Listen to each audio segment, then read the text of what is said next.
Hey guys, Noel here, and it is Saturday night, and while the family is asleep, I got a little bit of free time on my hands, so I thought it would be fun to do a live stream for the Noel ComiX YouTube channel. Lots of stuff to talk about. We have, Mike Tyson fight. People are still jawing about the election, all that good stuff. So,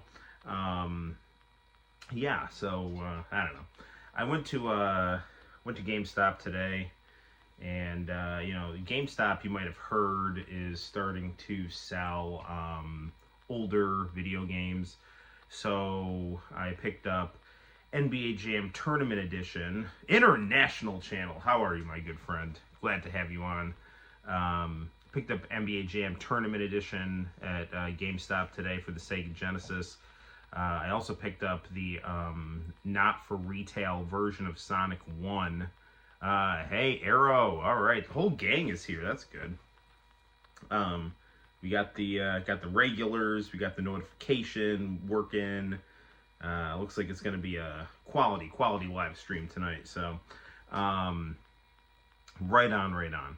Well, where to begin? I guess we'll start talking about. Here comes Dr. Radstone. Just finished watching the Deadpool Wolverine movie, and it's pretty good.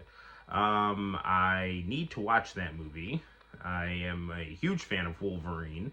I am a huge fan of Rob Liefeld, who made Deadpool.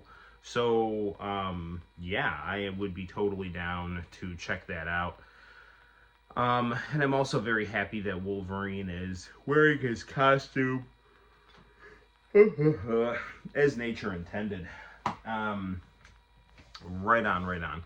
Well, where to start talking about this Mike Tyson fight? So Mike Tyson, if you don't know, is my all-time favorite combat sports athlete. He is my favorite boxer.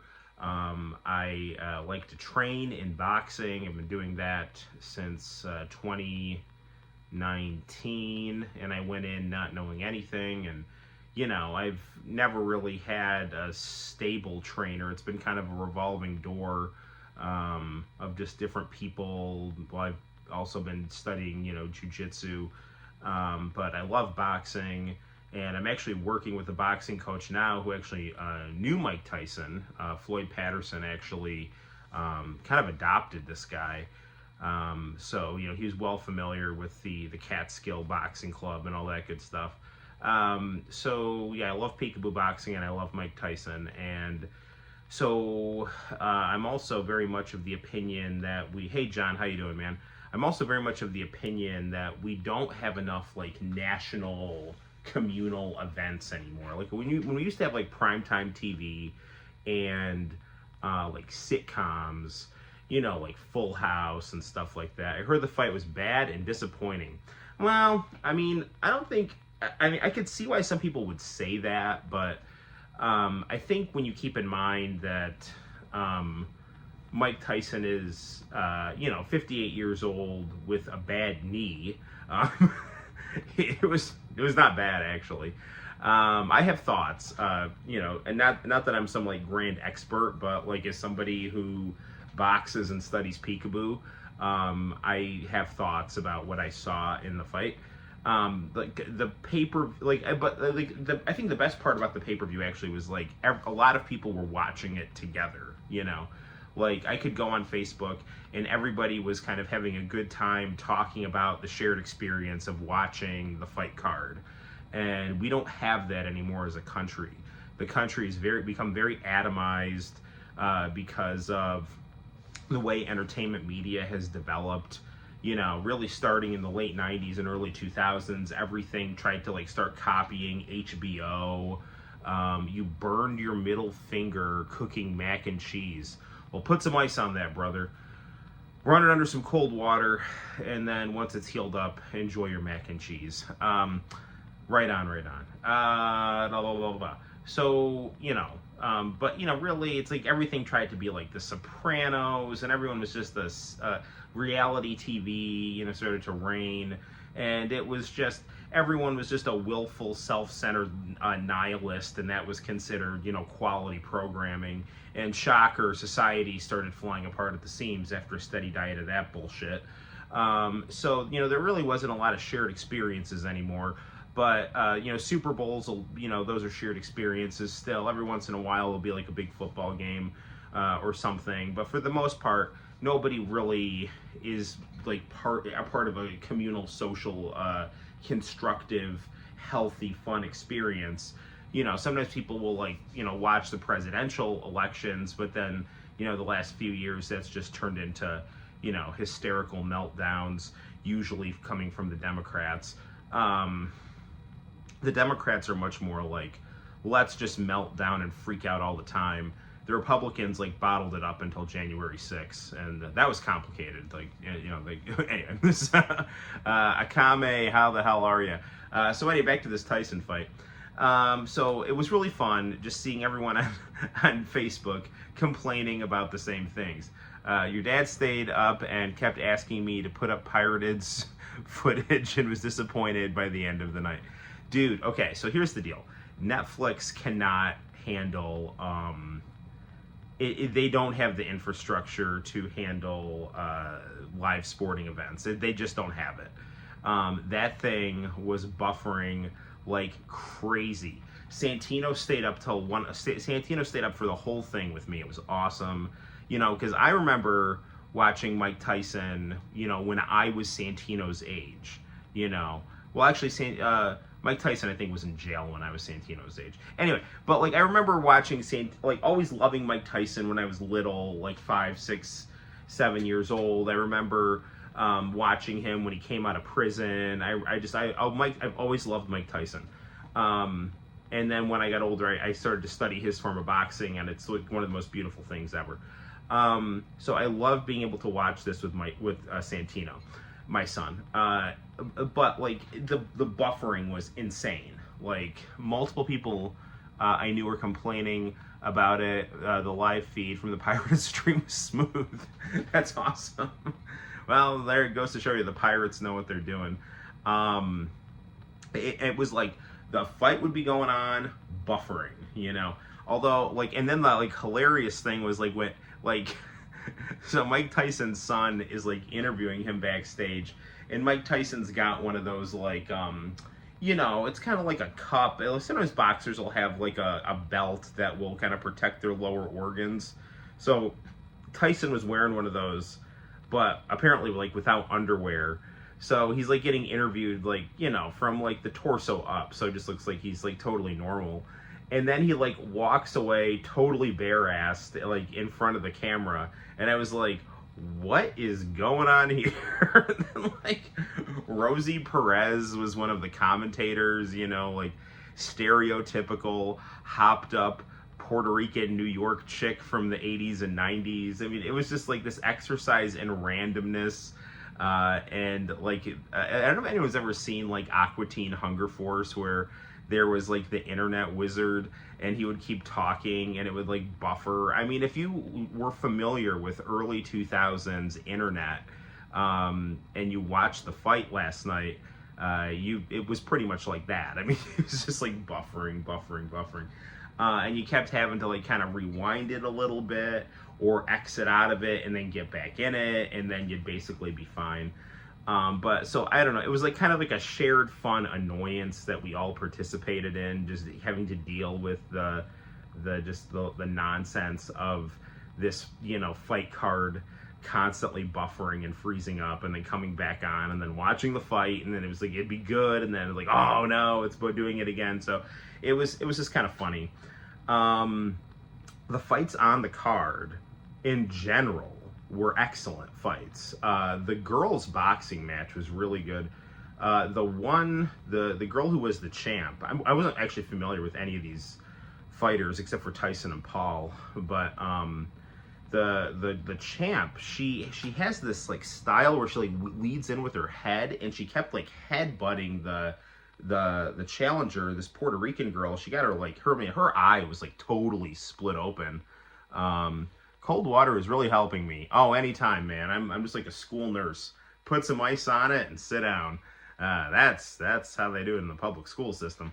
So anywho, uh, so yeah, this fight, this girl had just this crazy gash over her eye from these repeated headbutts. Um, and the first fight, there was like some Indian dude, and he wasn't putting his hands up at all, and I was like, and he was fighting some like tatted up influencer boxer, and if that dude like had more technique, I mean, I think he really could have been a problem for that guy. But the fights were really entertaining. Put some ice on it and sit down. Nostalgic. Yes, that's how it goes. Yeah, worst case scenario, call your parents and get the hell out of here. So anyway, we finally get to the Tyson fight, and it freezes. Take two ways and call me in the morning. So like Jake Paul comes out and it freezes. Tyson comes out and it freezes, and me and Santina are like, oh, come on. So the fight finally starts. And Mike Tyson's training footage looked really, really good. And I know, I mean, not everything that Tyson does training, but I know some of the stuff he does training, like the willy bag, the footwork drills, the shuffle steps. I mean, peekaboo boxing is really, it's a very beautiful and interesting form of boxing. It's kind of inspired by karate, which kind of, it plays with a more squared up stance. If you're a shorter fighter with less reach, like me, and like Tyson, you do these tricks to eat up space, and then you kind of like go neutral for a second with your feet, you shift positions, you twist into angles with your waist. So, I mean, these are things that Mike Tyson was doing in his training videos, and was landing some good combos.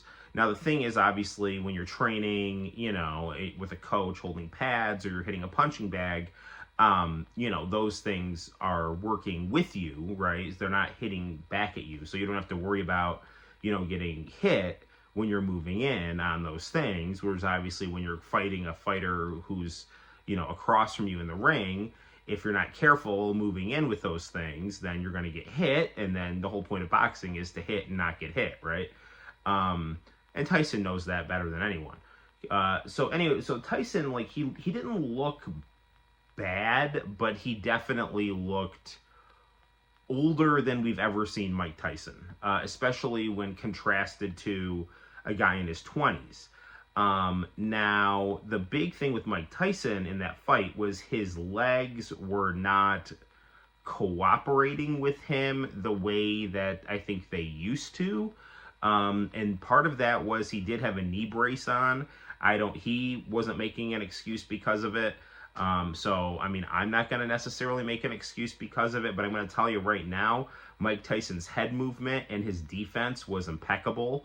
Mike Tyson has an incredibly strong chin, and it comes from, and I'm not like Mike Tyson, but I'm built a little bit proportionally like Mike Tyson, so I have a very thick neck, and Tyson has a very thick neck. I mean, so it's like Tyson can take good punches because he's got a very thick neck, and he's just tough.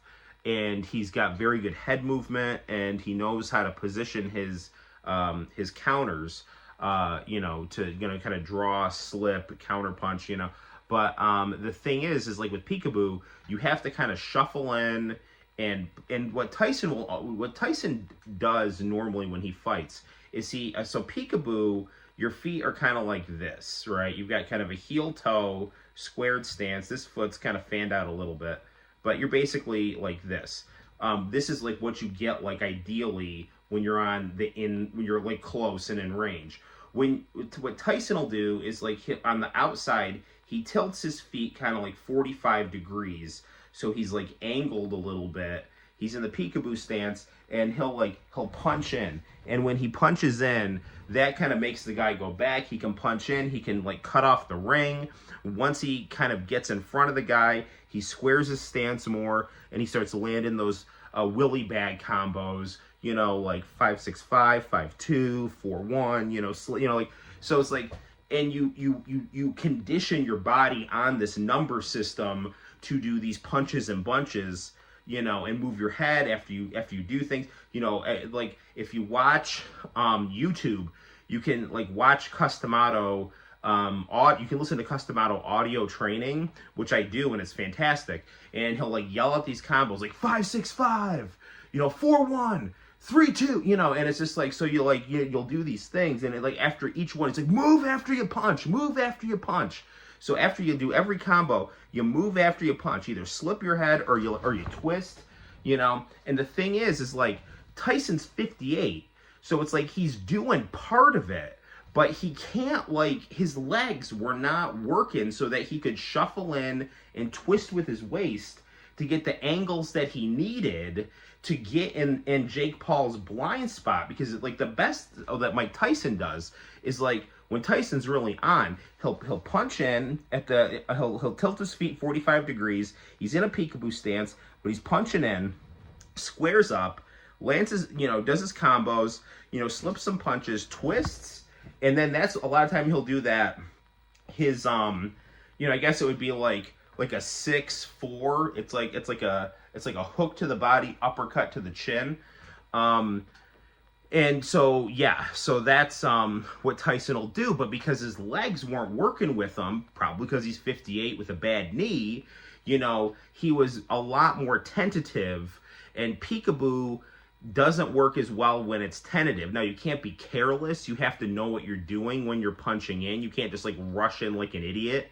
But you know, it's a whole kind of method that fuses footwork and head movement. It's a very defensive style, but it's a defensive style that is that works with offense. It merges the two. So it's pushing in with your punches, controlling the ring, applying pressure, but at the same time counter punching, slipping, and twisting. And Tyson's body was doing some of that, but not all of it. And I think a lot of that was attributed to his legs just not working. The other thing that I noticed with Tyson in the fight was that he you know, looked he needed to rest in between rounds. I mean, his color was not always good in between rounds. So, you know, I mean, he's pushing 60. He's in phenomenal shape. He is a master at peekaboo boxing. He is arguably the greatest heavyweight boxer ever when his head is on straight and he's working with the right people. So, you know, he's got it, but I mean, age is a thing. He wasn't 100%, and Jake Paul is not a bad boxer, but he is, I mean, I would say Jake Paul is an average boxer who gets fights with people who are good fighters, but are not either they're like retired MMA fighters, or they're like, you know, MMA fighters who are good but they haven't had fights in a few years. And the thing with like MMA is like you're a jack of all trades and a master of none. I mean, that's I mean, you're basically a master of Brazilian jiu-jitsu and kickboxing, but that, and then you mix in other stuff too. Like MMA is primarily a mixture of BJJ and kickboxing, but then you know, and you like mix in other stuff too. So you're doing like a little bit of everything. But if you're a boxer, like that's just what you're doing, you know. And there's a specific way that you box, and there's a specific way that you do MMA. And sometimes they can cross over. But if you're a boxer, you're focused on specific things within the framework of boxing, you know. So, you know, Jake Paul like lives that world of training and boxing, and obviously someone who's like an MMA fighter who's older than him and hasn't had fights in like 3 years, you know, is going to be at a disadvantage. But you know, I mean, Jake Paul is he's a sensational fighter with some talent who knows how to create a spectacle and make money, and there's not anything wrong with that. That is what fighting is. If you look at it from a kind of a purity perspective, Yeah, I mean, if he was boxing people his own age, who were completely healthy, or even people that were older than him that were completely healthy, he would be in some trouble. He was almost in trouble with Tyson. The other thing about Jake Paul is I don't really know if it's okay to have that thick of a beard. Like, it's not like the end of the world, but you know, when you're a boxer, you're not really supposed to have a lot of facial hair because it can cushion your face. You know, so I mean, I mean, I think what I have would probably be okay, like having some like really tight 5 o'clock shadow, you know, or just like a little bit of stubble. But most boxers go in with either very light beards or they're clean shaven because you're not supposed to have a beard. And then like you got Jake Paul with his freaking, you know, hipster Paul Bunyan beard here, and Tyson was like half an inch away from the sweet spot of his jaw, and it just kind of grazed it and hit his, it seemed like it hit more of his neck than his, it didn't really quite catch him, but Tyson did a leaping hook that almost caught him.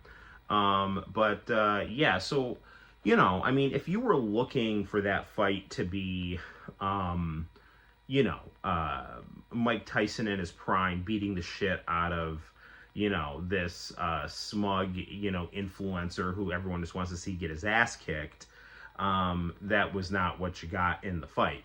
If, you know, you were looking for a, you know, elite level boxing match, that is not what you got from watching the fight.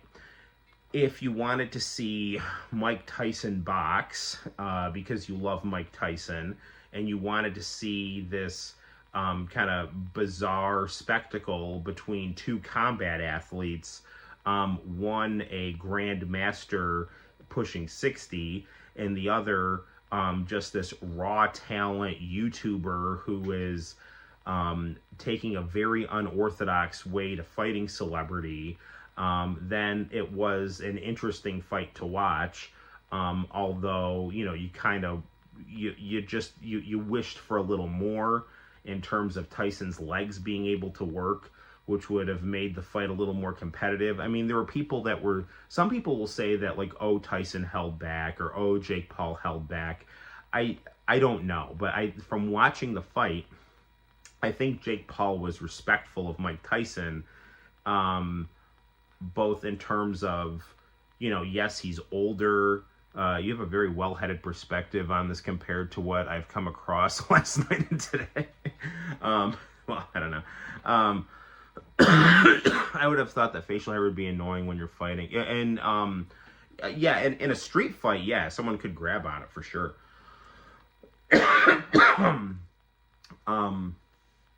What was I saying? Oh yeah. So I do think Jake Paul, I don't know if Jake Paul was really holding back, but I mean, I think he was aware that Tyson was older, but at the same time, so it's like you don't want to necessarily just go in there and just act like a dick to an old guy. So I do think there was maybe a little bit of like, I need to show respect to this older guy and just kind of see how this fight paces itself out. You know, if he's going to start getting quasi dirty, then I'm going to start getting quasi dirty.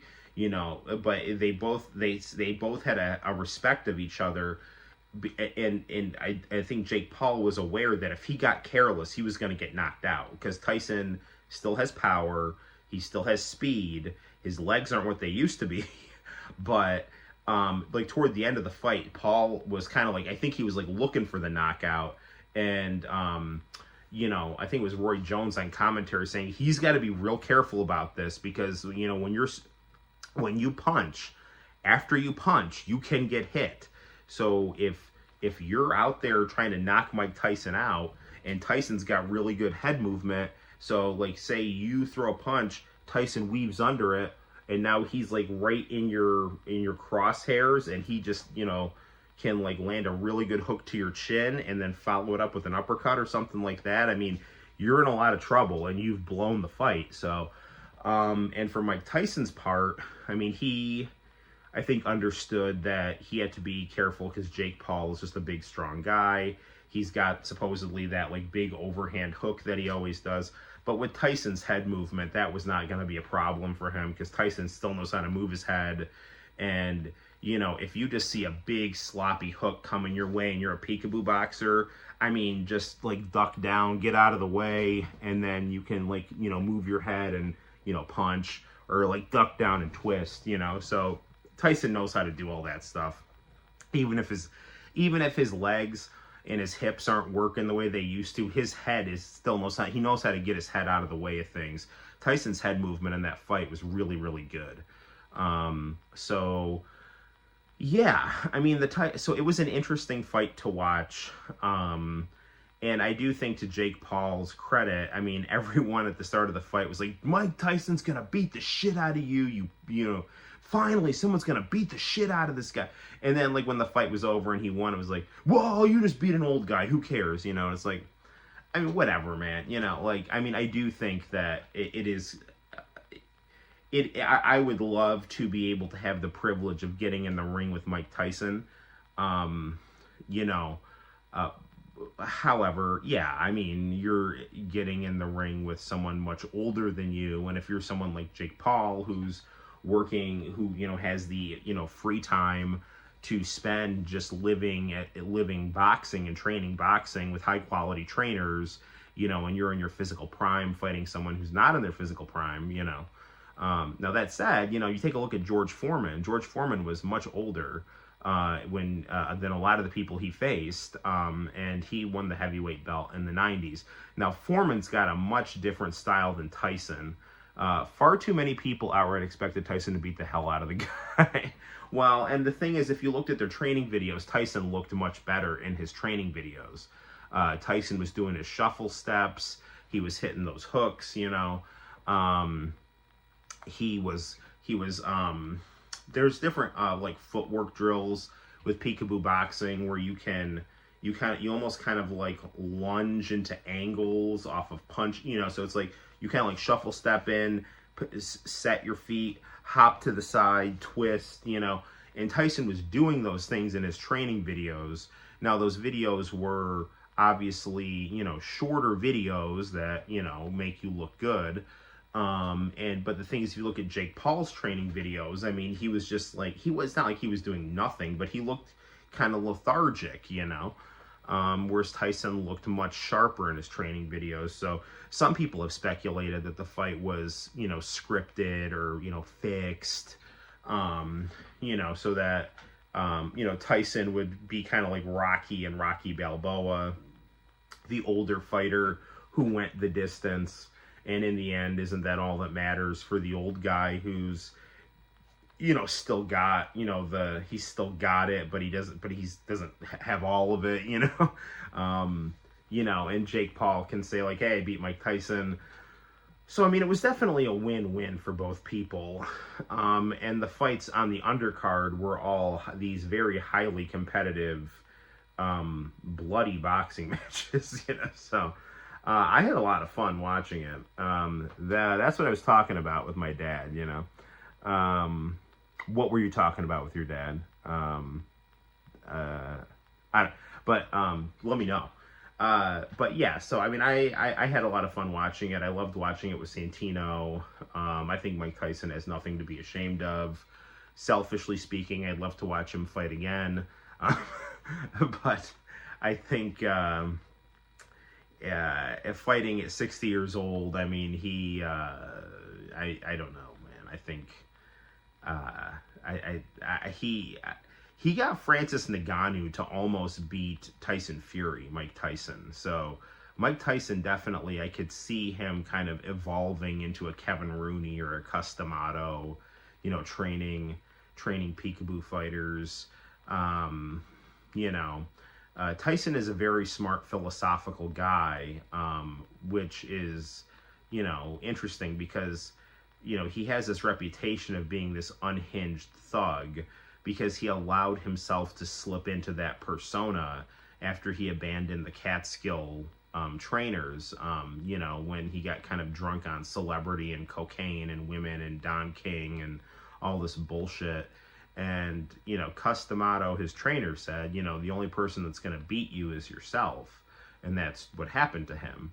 I mean, if you watch the Roy Jones-Mike Tyson fight, which was Tyson's second to most recent fight, Tyson looked good, looked very good.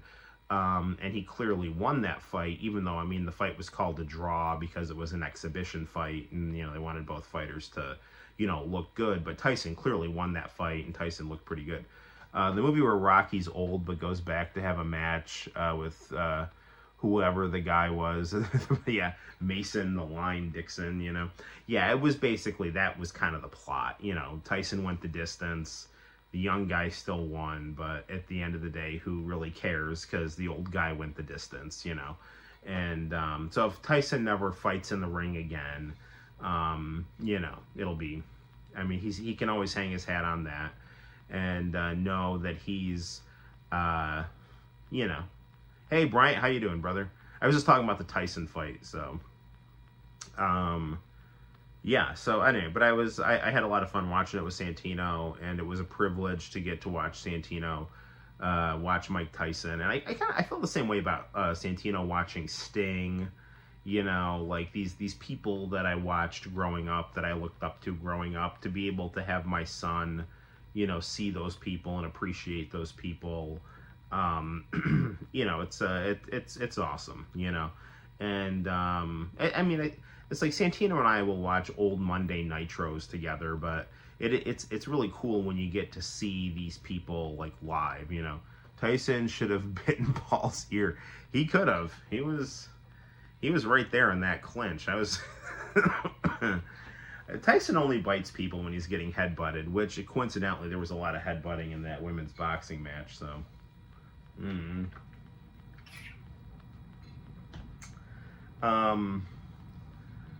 I don't know what's going on in the world of pro wrestling.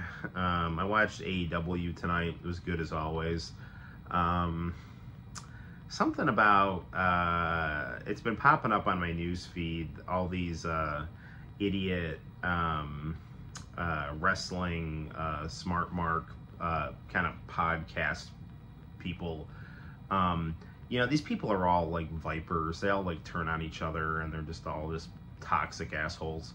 And I mean, the OG toxic asshole is Dave Meltzer. Speaking of Sting, I saw someone uploaded a video of Sting on the Arsenio Hall show. I have to check that out, because I do like Arsenio Hall, and I do like Sting.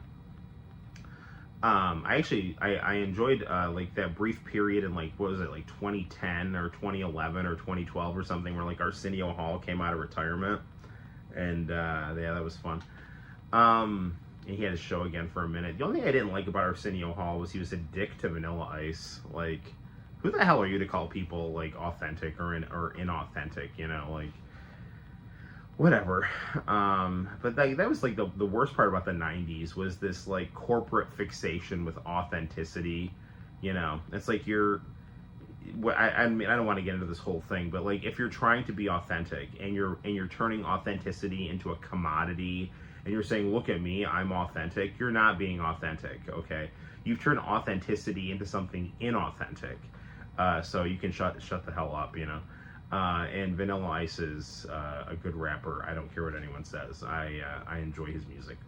Anyway, but like, everyone's like mad at Dave Meltzer because he was saying something like Tony Khan gave a lot of money to Dutch Mantel, and then Tony Khan stopped and criticized. He said, well, he did all this despite the fact that Dutch Mantel treats him like shit on his podcast. And, you know, and like, there's these like internet podcasters have this like raging hard-on for AEW, and I don't mean that in a good way. I mean, it's like there are all these like Cornette acolytes and CM Punk fans, so like they all just want to shit on AEW because they think they know how to book better than Tony Khan or something like that, you know, and they just parrot whatever Jim Cornette tells them or whatever. But so it's like, I don't really care. Like, I don't even listen to these videos anymore. It's just that some of them have like popped up, and I just was like, oh wow, look, they're all turning on Meltzer, their former god, you know. It's like, so it's just like watching these like just toxic douchebags just cannibalize each other. I don't know. It's a thing. So I mean, there's room for like legit and like criticism of people like Dave Meltzer and these podcast people.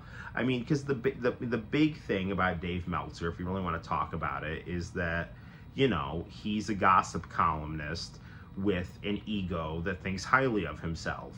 And like the thing that can be interesting about Dave Meltzer is he's got his sources or his people backstage or whatever that will feed him stuff that's going on. So if you want to look behind the curtain, he's going to tell you what he hears. Now, is what he hears always accurate? No, but if you're looking for like just some gossip to give you some kind of perspective or give you some point of reference to cross-tabulate what you're seeing, then yeah, he can be interesting to listen to. But he's certainly not the arbiter of truth. And like what he thinks is a good wrestling match or a bad wrestling match, I could give a shit about, he like there's some matches that he likes that I would wholeheartedly agree with, and then there's other stuff that he shits on. It's like, whoa, it's not, I don't like it, so it's terrible. And it's like, dude, shut the fuck up. Who cares? Like, who died and made you the person to evaluate the quality of anything as some kind of arbiter of truth? It's like we all have our things that we like and don't like, but that doesn't mean that it's the objective standard. So, I mean, in my opinion, I think this match is 5 stars or 1 star or something, but just the way that he says it is like, it's just this because I said so, And so it's like he's kind of set himself up to be criticized, but at the same time, like, the people that are criticizing him now are just newer versions of him knocking the old guy off the perch and becoming the new boil on the ass of pro wrestling, so, which is a cutthroat, carny business anyway. So, although it seems to be less like that now, it's getting to be more corporate and hipster, people seem nicer, but also self-centered and bratty too. So, yeah, I don't know. You've gone from, like, these barrel-chested guys, killing hookers and smoking cigars to, just these soft-bodied people on Twitter who, are just really interested in ranking their matches, so they've all turned into CM Punk, which is why CM Punk hates them so much, because he probably hates himself. So, anyway, I don't know, talk about politics. I don't want to talk too much, because imagine Jet Li versus Tony J. That'd be interesting. Jet Li's great, man. My favorite celebrity mixed martial artist is, Van Damme. I don't know about you, but I'm tired of seeing WWE leftovers coming to AEW. It depends. It depends, in my opinion, how they're used. I was watching Shelton Benjamin wrestle tonight, and I was like, damn, he's good. So, I mean, I think it's like, if they're not getting utilized well in WWE and can be utilized well in AEW, then, yeah, go for it. But don't bring someone in if you don't have a plan for them, So, I think that, like, MVP and Lashley and Shelton Benjamin can be good. Jackie Chan is great. I love City Hunter. That's one of my, I love that movie. I love the anime, and I love his take on it. So, but I do understand, you want to make sure that you're not sacrificing your identity, but at the same time, it's you want to be able to have that wow factor and more mainstream exposure, but on the other hand, you don't want to lose, your identity and just become indistinguishable from WWE. The big thing that distinguishes AEW from WWE, in my opinion, is the types of matches that they have. The shows are very different shows. AEW is the place you go where you want to see long wrestling matches, and I mean that in a good way. Like, if you want to see wrestling matches that almost kind of give you sensory overload to the point where you're like so much good stuff is happening that I'm almost kind of like, my eyes are kind of glazing over, you know, and I look away for a second, and then like you hear someone freak out. It's like, oh, what did I miss? What did I miss? You know, so it's like, if you want really intricate pro wrestling, that Meltzer style of pro wrestling, or that Japanese style of pro wrestling, or that indie style of pro wrestling, and you want that to be the center of the show, AEW is what you would want to watch if you want more sophisticated professional wrestling. If you're more into story-driven wrestling, then like a show like SmackDown would be really good. So I do think that the shows are different. I mean, AEW has story and WWE still has good matches, but definitely AEW leans more into the wrestling matches and WWE leans more into the soap opera. So you do, there is things that differentiate the two. Yeah, so there's that. But I still love AEW.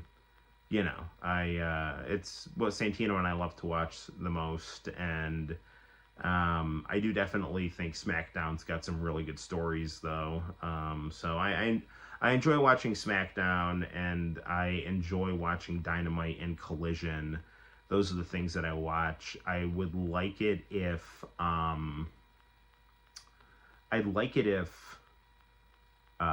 you know, Ring of Honor could get a spot on Max, because I think that would be really good. Like, so if AEW could get you know, Dynamite, Collision, and Ring of Honor and their pay-per-views all on Max, that'd be really great. I mean, I would watch Ring of Honor, you know, as in addition to other stuff. Like, I'll drop in on TNA here and there.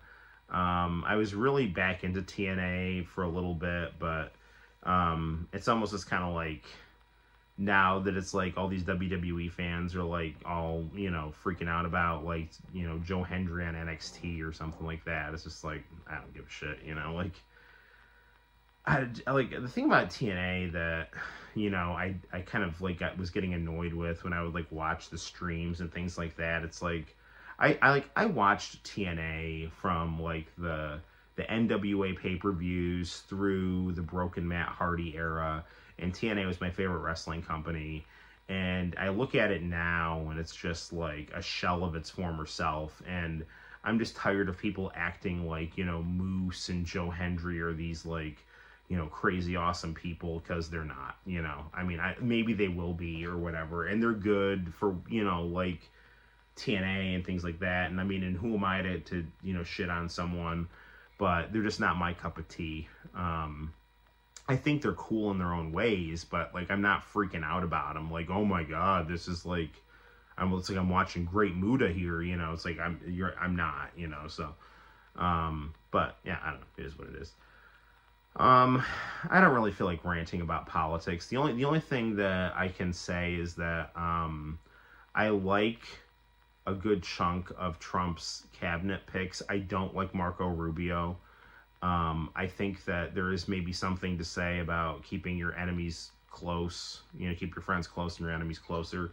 But you don't want like you like, just keep the fucking neocons out of there, man. Like all like your John Boltons, your, you know, Nikki Haley, anyone like Liz Cheney, like get those like imperialist warmongers the fuck away from your cabinet, man. Like, people voted for you because they don't want those people anywhere near our foreign policy, because they're insane, they're war criminals, and like, I'm so tired of like, I mean, you can love or hate Donald Trump, I don't care, like, whatever, but like, I'm so tired of people like, oh, he's a felon.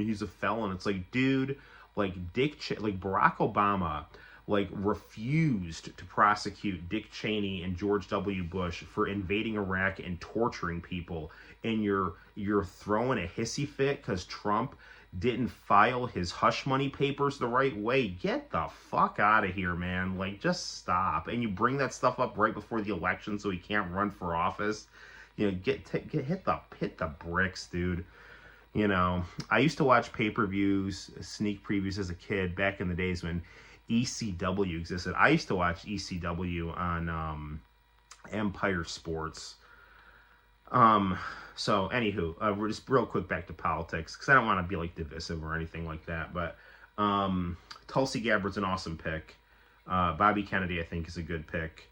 Elon, and Vivek, I think, are good picks. Like Trump needs to kind of lean into that kind of anti-establishment populist crowd.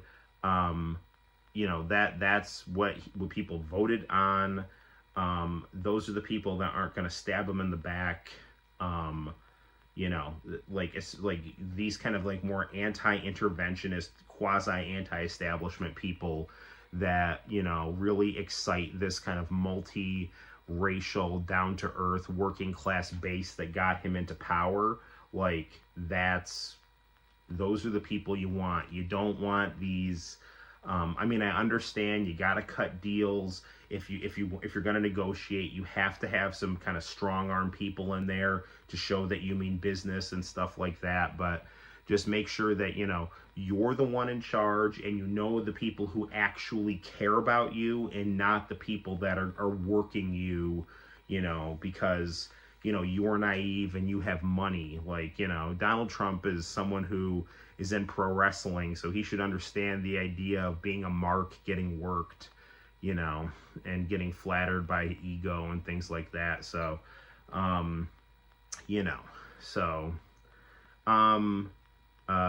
Gaetz, I think, a lot of people freak out about him, but I think he's okay too. Glenn Greenwald did a really good piece on him, and his ability to work with more kind of like Bernie Sanders style Democrats and things like that. So pretty much all the people that MSNBC and CNN are freaking out about, those are the better ones.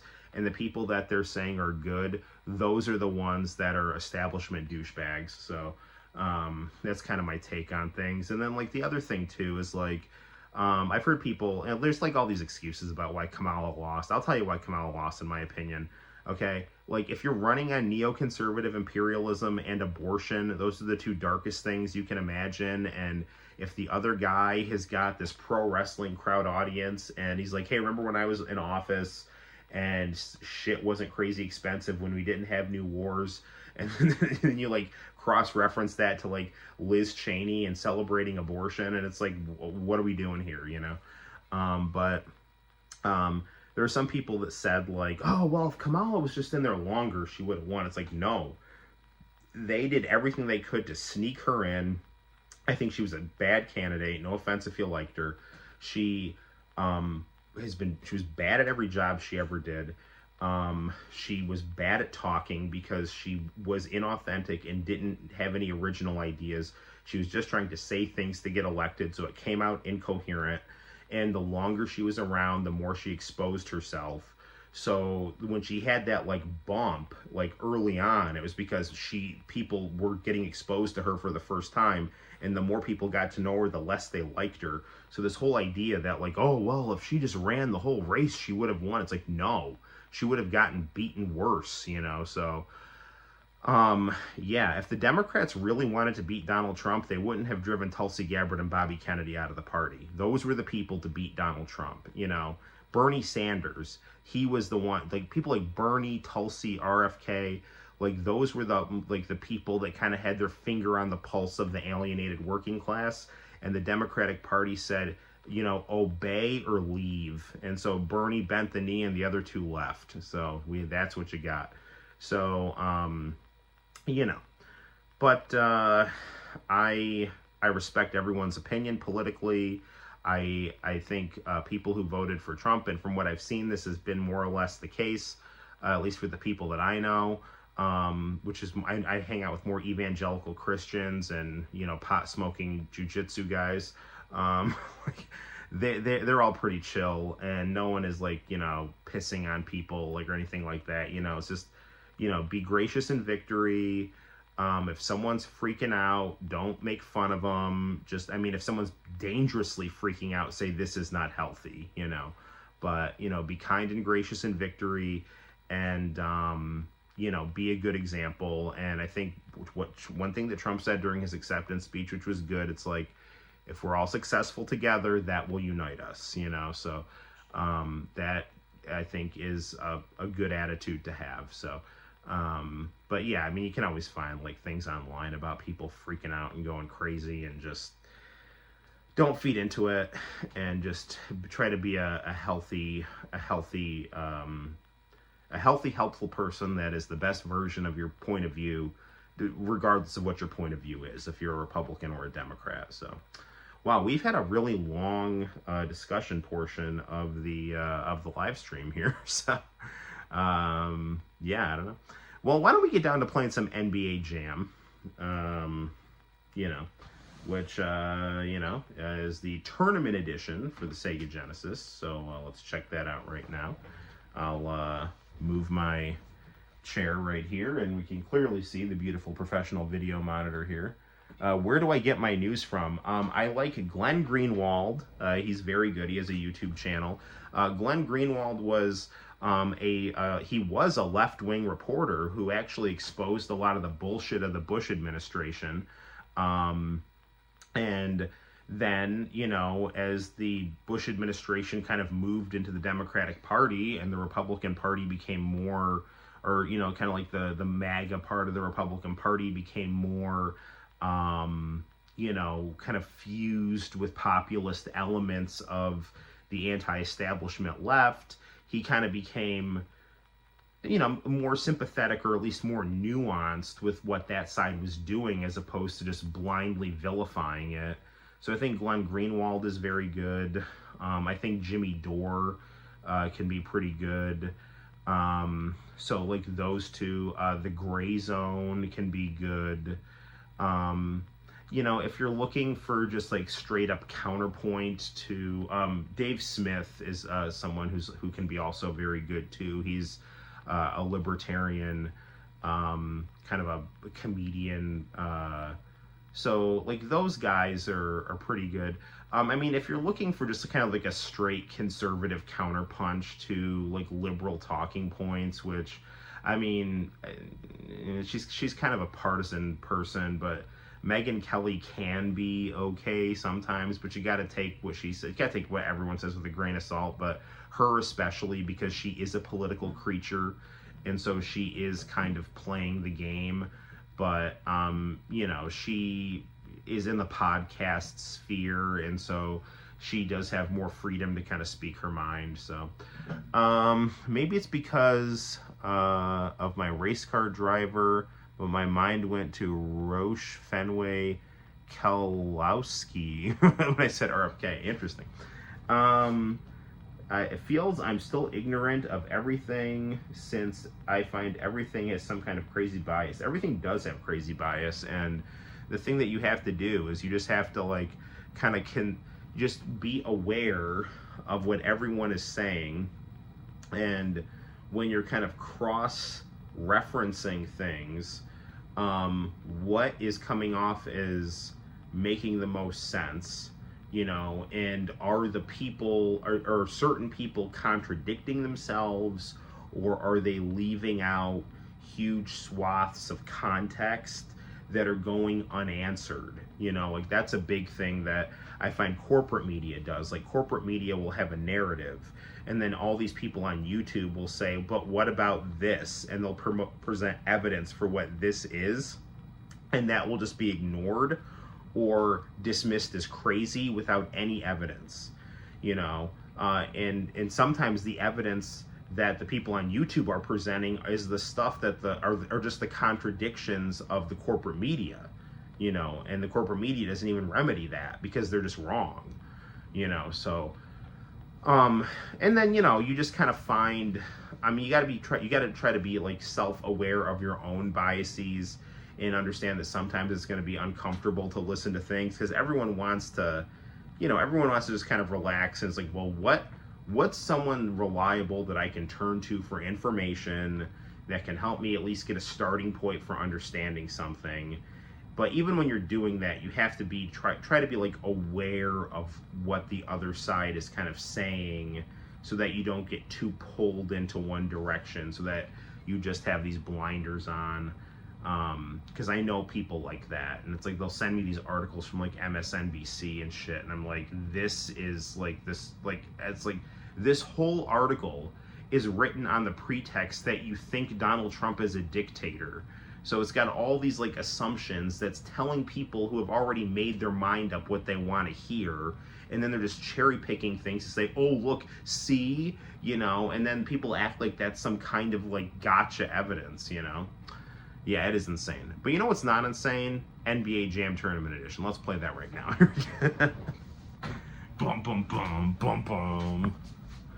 Alright. Do-do-do-do-do. Do-do-do-do. Hang on. Alright. What do we got here? Whoa. Hang on. I'm going to try to get my camera situated like so.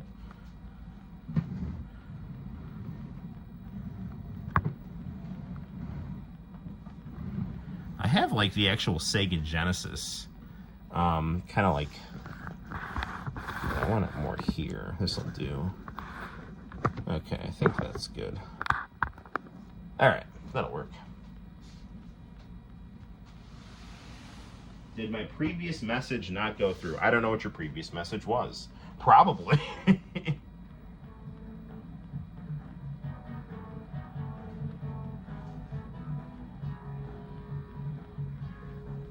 Okay.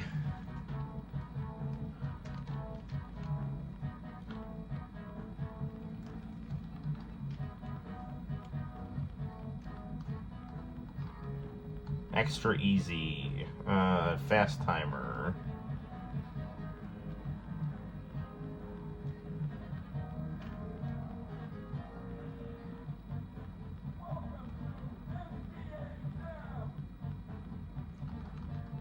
I don't even know. Just put my... I don't know the codes right now. When do you start Thanksgiving break? Next week is a full week, and then the week after that, it's like 2 days. Chicago Bulls. Tony Kukoc.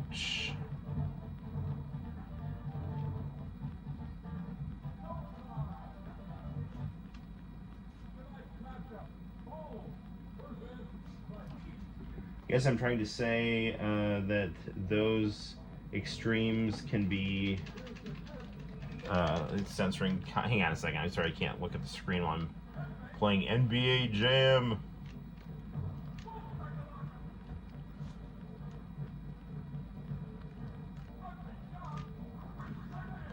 Go, Scotty, go.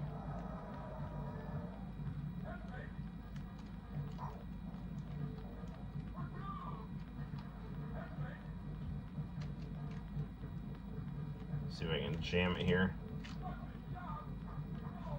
Alright, there we go.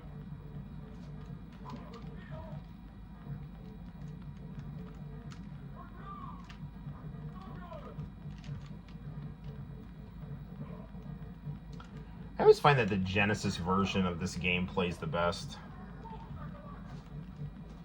Which is, I think, the same thing about Mortal Kombat.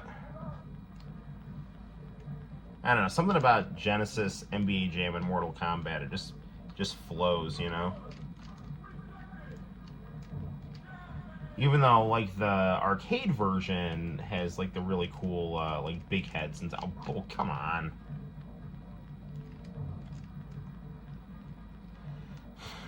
Doo-be-doo-be-doo. Aha! Goaltending. Gotcha. Hang on, I'm gonna, 1 second, I'm just gonna move my laptop here so I can easily see the comments. Okay.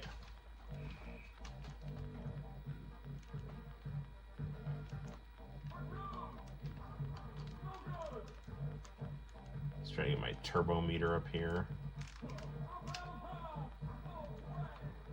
Look at Tony Kukoc. I guess I'm trying to say that those extremes can be, is what probably censored my comment. Yes.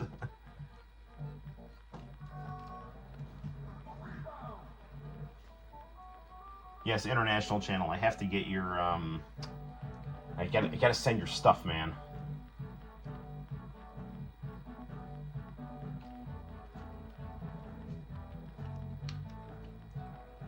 Just keep my guys in place here.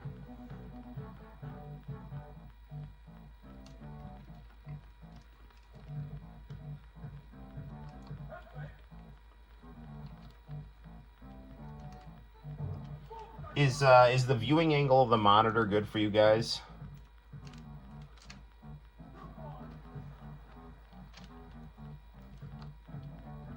I know it's a little angled because I've got the 32X and the Genesis kind of it's on the floor in front of the monitor, so it kind of prevents me from totally squaring up the monitor and the camera.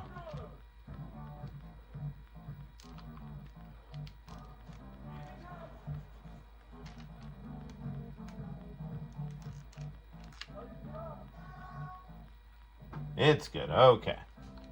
Good to know. Well, you know, because you see these YouTubers, they have like their fake game rooms, you know, like the actual thing showing the screen is you know, like a TV on a stand or something, but it's like it's all digital, like it's all just kind of there. This is an actual setup, like this is like you're really seeing a game room and a real TV on a stand, so.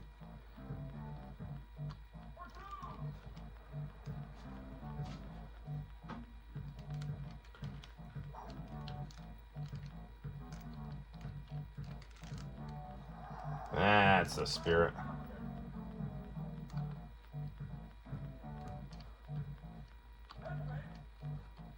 I really like that GameStop is starting to sell older games. That's a cool thing. I actually there's a Black Friday sale on the PS5 store, so I actually downloaded Final Fantasy VII Remake. What's it called? Intergrade or whatever. So it's got the Yuffie side story in it, and it was something like $15, you know, so it was like really good.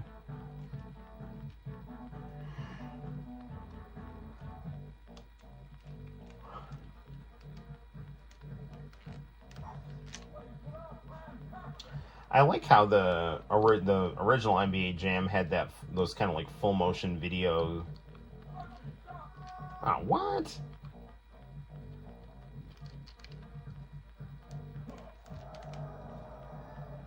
There's the Jordan dunk.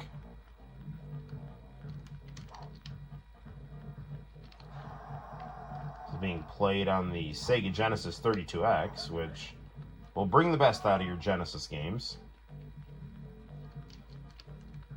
One of my favorite YouTubers, Guy Jillionaire, just did a video on Donkey Kong Country.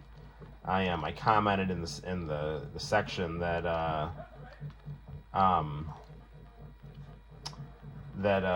thought Donkey Kong was not in Sonic's league. So a lot of people like kind of credit Donkey Kong Country as like, you know, it's the thing that got Nintendo back on top after Sega. You know, it's like, okay, like maybe, but like compared to Sonic and Knuckles, like there's no comparison between Donkey Kong Country and Sonic and Knuckles. Like Sonic and Knuckles is, in my opinion, like one of the Sonic 3 and Knuckles especially, it's like is probably the best 2D platformer ever. And Donkey Kong Country is like an above average kind of quasi clunky 2D platformer with really innovative pre-rendered graphics. Sonic and Knuckles had good pre-rendered graphics too. I mean, this wasn't as consistent, but I mean, I do like pre-rendered 3D graphics, but I prefer pixel art, you know, and Sonic, in my opinion, had like some of the best pixel art, so.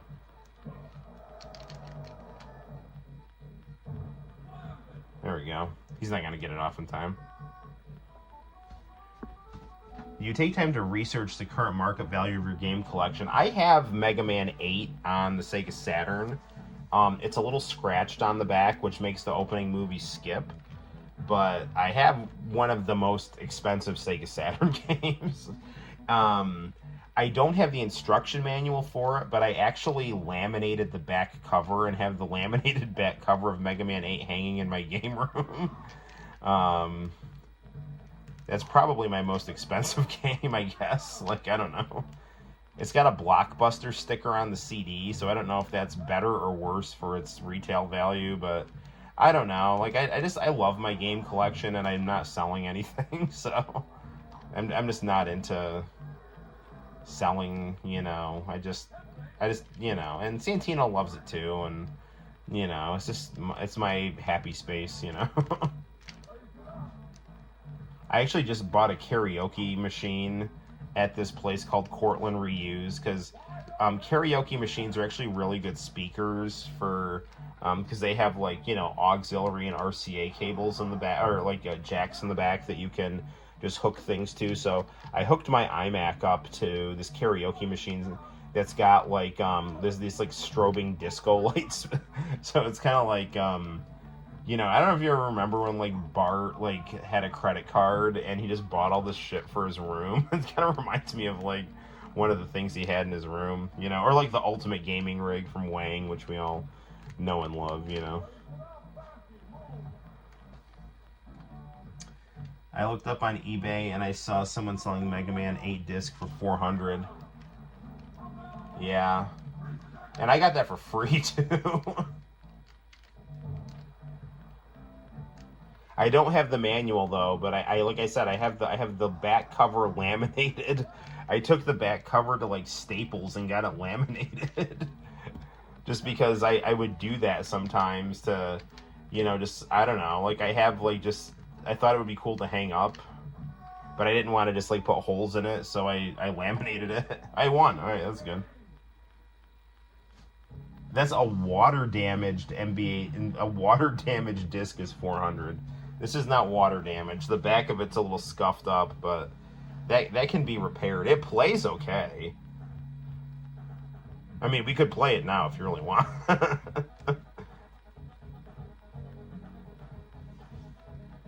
I kind of want to play Sonic 1 because that was the other thing I just bought at GameStop.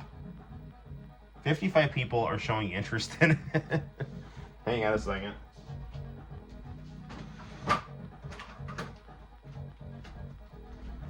Here it is. Yeah, fine. Let's just play it. Okay, there's Mega Man 8.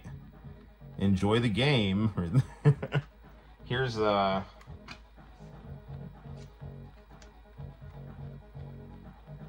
bottom of it, you can tell it's a little. This is just how it came from Blockbuster, you know. So, yeah, all right, let's play it, you know.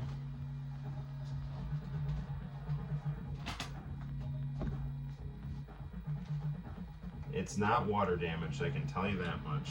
So, I see a do not work condition disc for 98 bucks.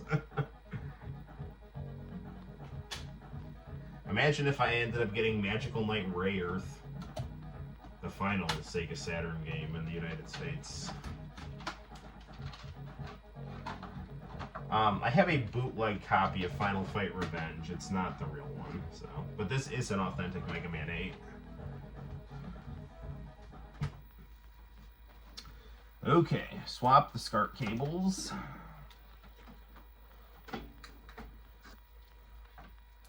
In goes Sega Saturn. Okay.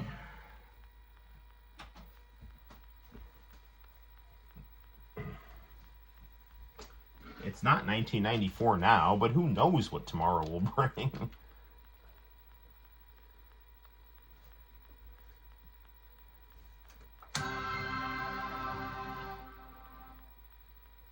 Okay. Actually, let's reset that. I want to hear that again.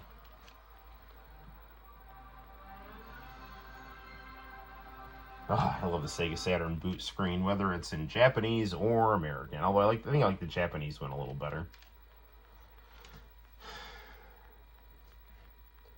I actually don't have my Sega Saturn that I had when I was in high school hooked up. It's in a closet. I have this Japanese one that reads anything.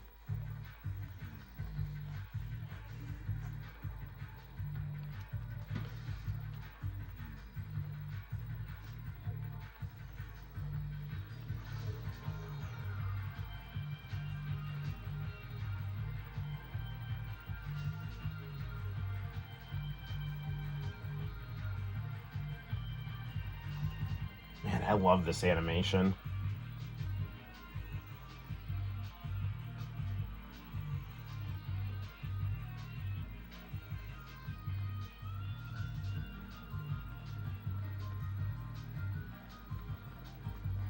This is like legit.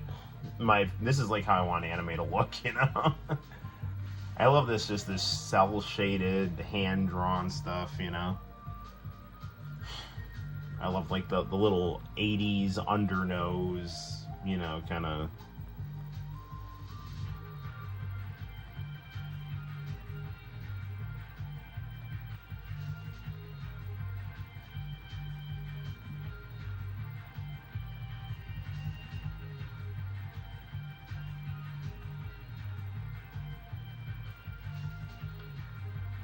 I was one of my favorite YouTubers to watch is Retro Bird. He has that thing like, it's the Retro Bird, yeah, and he's talking about video games. He was like joking about someone like trying to find a copy of Mega Man 8 and just like went into some void and disappeared, you know. Bonus mode.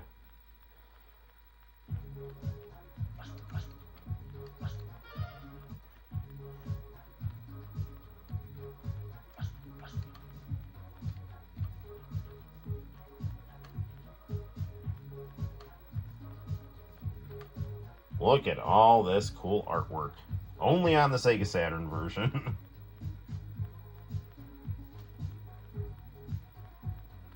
Yeah, the Japanese opening's great. And I really like the American music, too.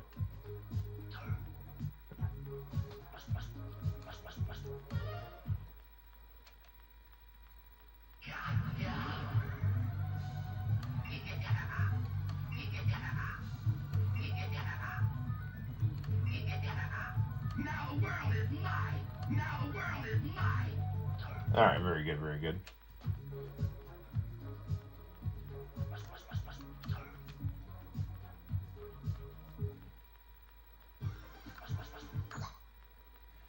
Okay, here's where it's gonna freeze, I think. It's gonna start skipping here, I think. Because, like, Mega Man will go, hey, Bass, why must I fight you? Hey, Bass, why must I fight you? And you just kind of have to hit start.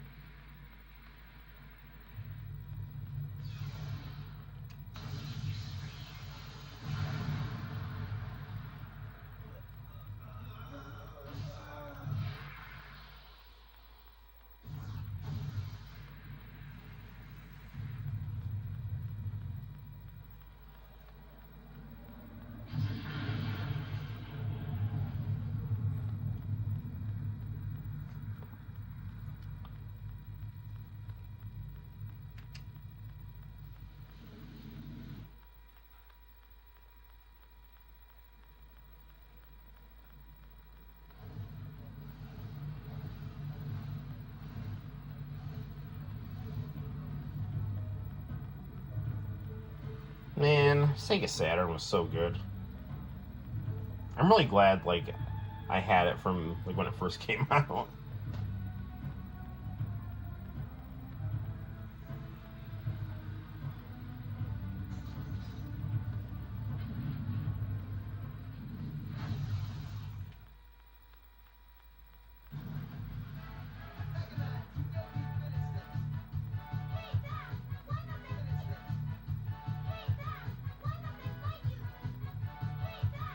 Yeah, it's gonna start freezing there. Okay.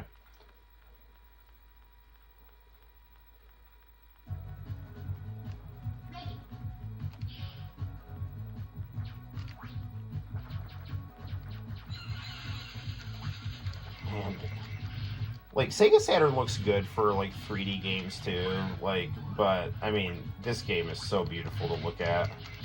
I mean, Sega Saturn's 2D sprites were just stunning. I'm so bad at Mega Man.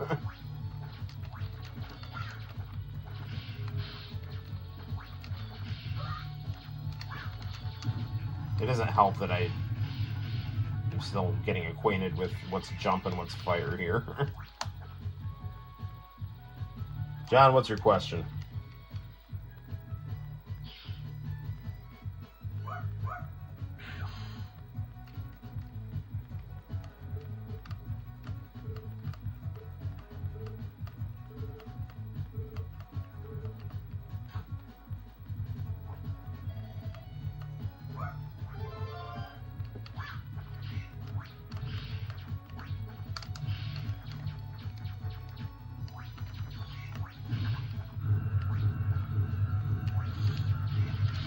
I have one student who always asks my kids, like, what'd you do over the weekend? He's like, I played Mega Man. I'm like, dude, you're a scholar and a gentleman.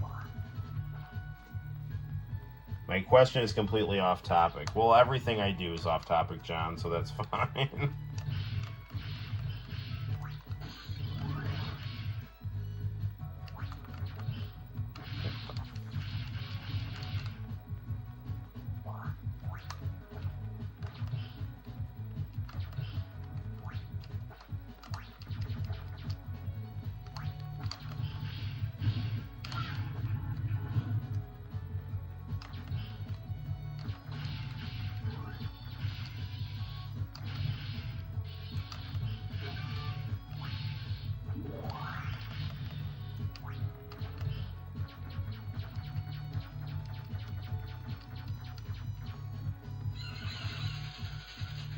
Do you think Cortland High School would want a go-kart I could race with? Wait, what?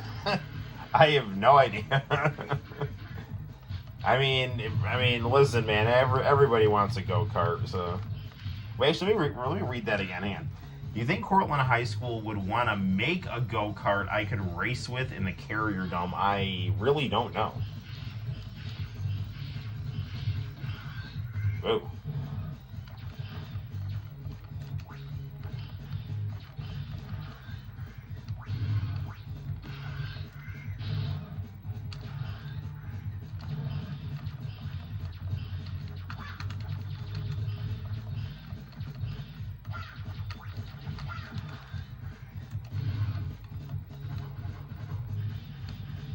Oh no, I'm out of power.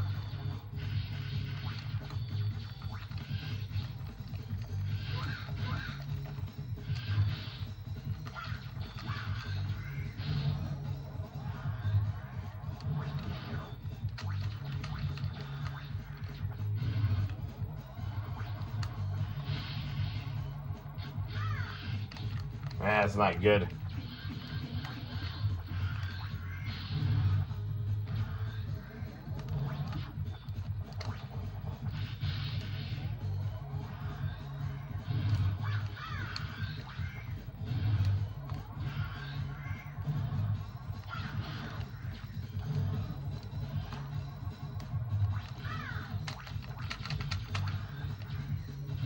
So hard to try to time that.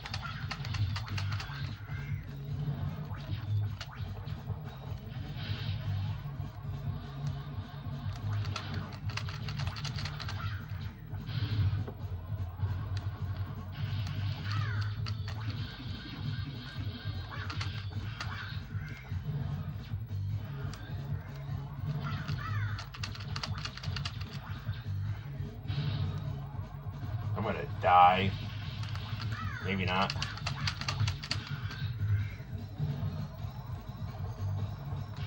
Ah, darn it.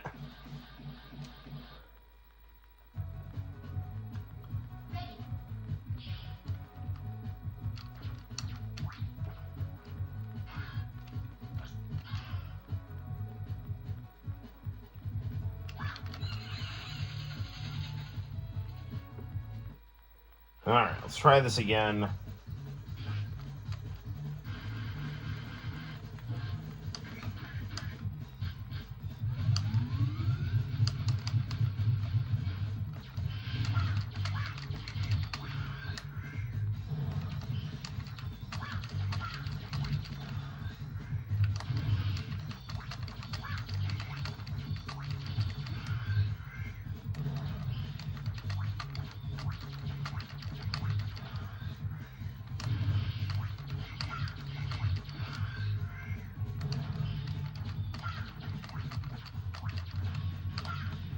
Well, that worked much easier now that I knew that I had to, like, kick the ball and then shoot while his head was up, so.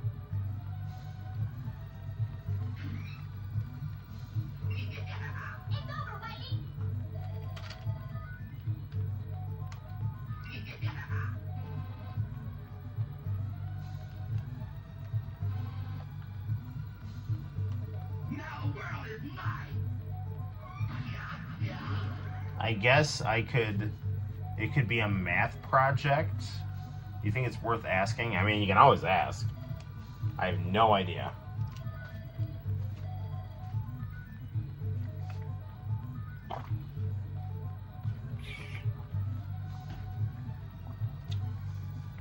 My guess is they'd probably say no, but who knows? I mean, I ask the video department if they have any spare PVMs that they want to give me for the game room, you know. So, and sometimes they say yes, so you never know.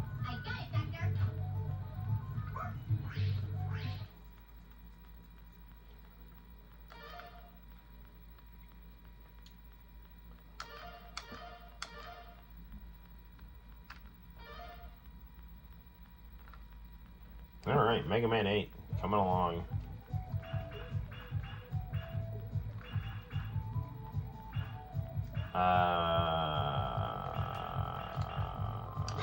I have no idea. I don't know which one to fight first, but... I hear he's Frostman.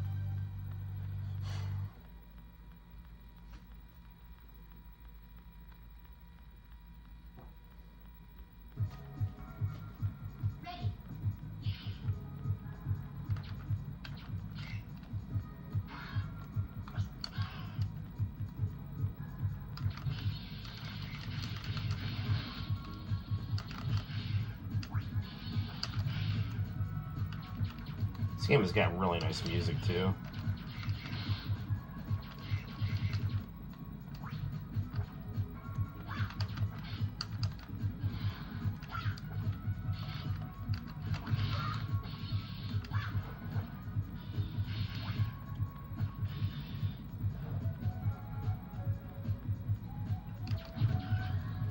Man, the mid to late 90s really was a good time for video games.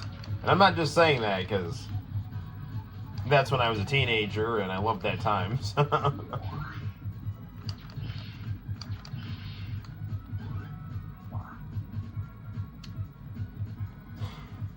Ooh, snowboard. Whee!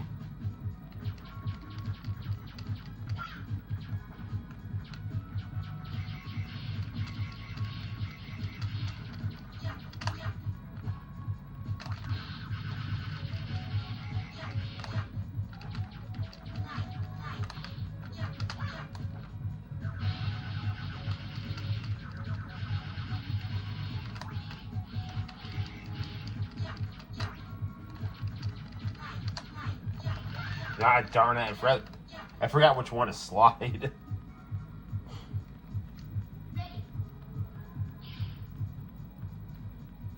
I mean, the students who scored highest on the math test could help me with the angle. I'd give it a shot, man.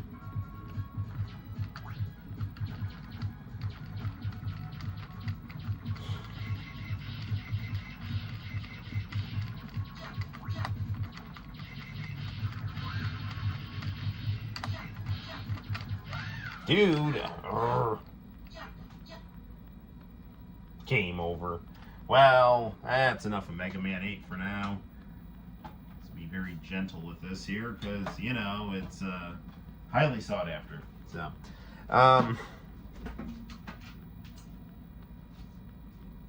see, I'm one of those people that actually likes it when there's, like, Blockbuster video stickers on things, you know? I don't know. Some people don't like it, but I do.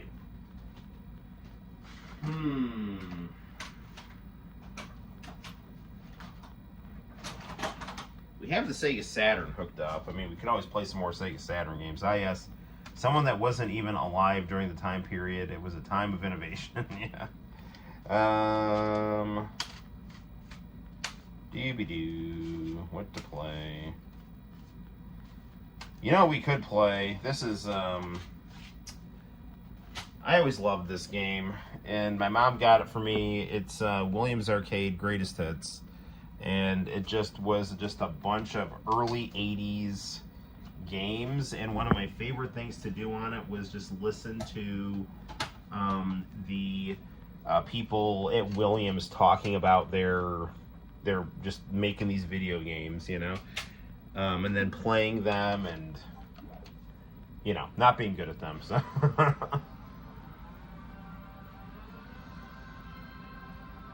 How do I feel about drinking eggnog? I love eggnog. All things in moderation, though. Man, that Williams thing always gives me warm fuzzies.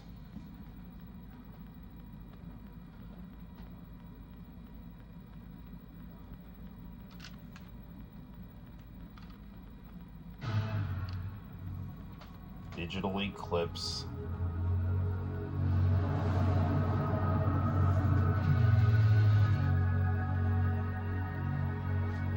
Remember playing this and then watching WCW Saturday Night.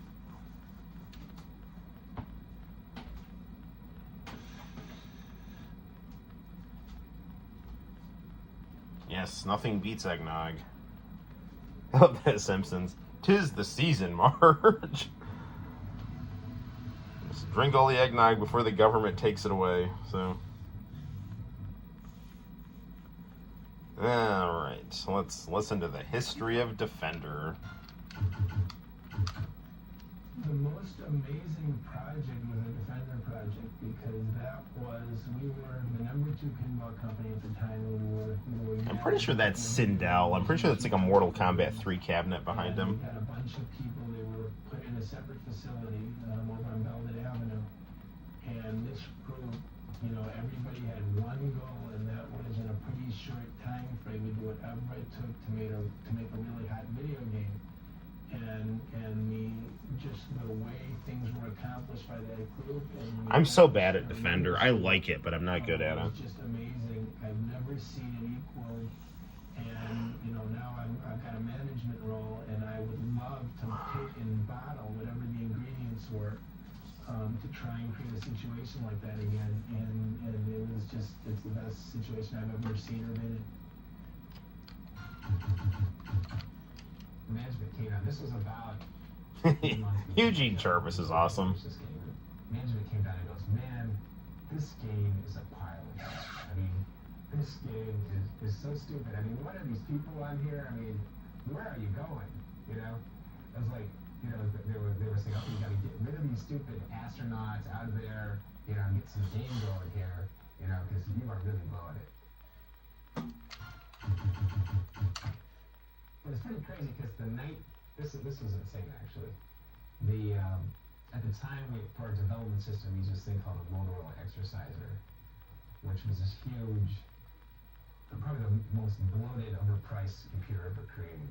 It was a dual floppy disk system. They used 8-inch floppy disks, which are like, you know, enormous, held like, you know, 10 bytes on them.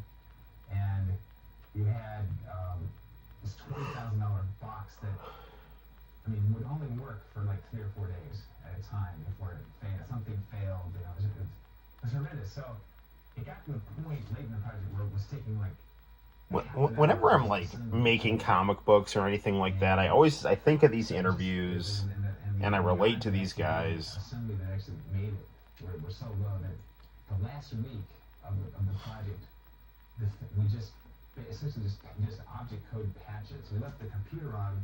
The program wasn't in memory. Thank goodness there was a power failure, and we just made patches in the code and just kind of stuffed them in there for the different bugs.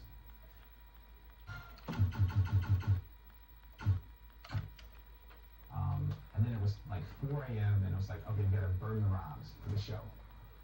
And we like took everything was stuck in this computer memory, so we had to like pull out the bytes essentially, and then burn them into EEPROMs. And we did, and like it was like 6 a.m. Plugged them in, it didn't work.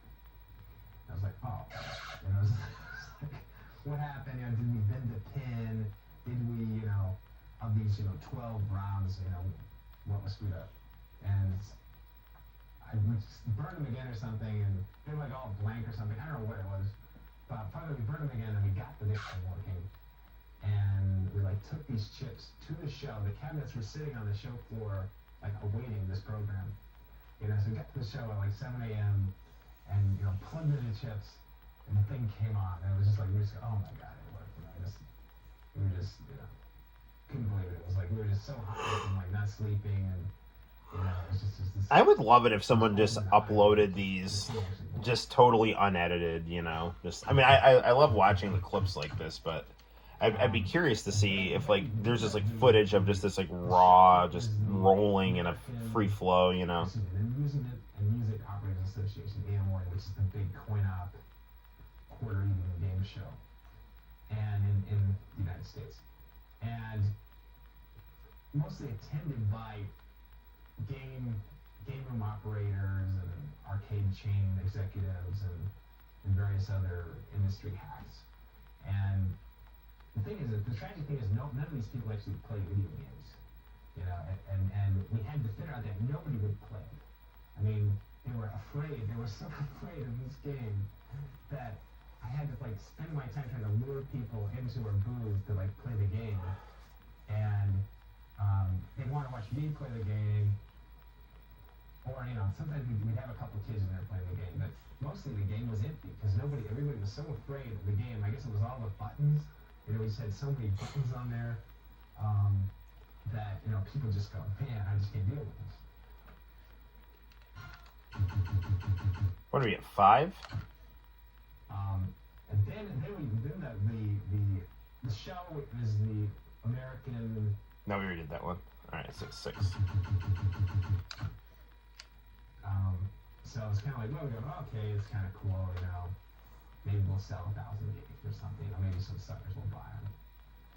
But you know, at the time, it seemed like it was a bomb. But I don't know, we were just so high for finishing the thing that it wasn't disappointing at all. In fact, I know we kind of were proud that it intimidated everyone. You know, it's like we kind of proud that the game would freak people out. You know?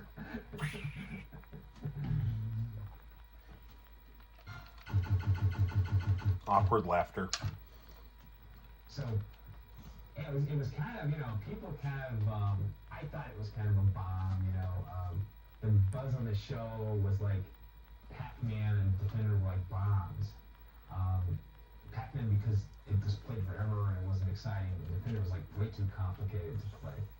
And people were thinking this game Rally X, which was a little car racing game, was like the big game in the show. I played Rally X. It's okay. Not as good as Pac-Man or Defender, though. We stuck it out in an arcade, and the first night, I didn't even show up. You know, I mean, you stick this thing out. You've been working on this thing for months. You almost got fired, you know. And there was a point where I cleaned out my desk. You know, it started in like the dark days when I was working on the astronauts. I actually cleaned out my desk and I put all my stuff in boxes. I mean, I was that close to like just quitting. And so I just didn't want to, you know, I didn't want to find out what people really wanted. Like, so I didn't show up first night. And second night, I go out to the arcade, and the place was just, there was like people 10 deep watching Defender. There was people sitting on chairs and couches and like camped out around this game. And at that point, I figured, wow, maybe this is kind of cool. Well, I think we have to play Defender now, don't we?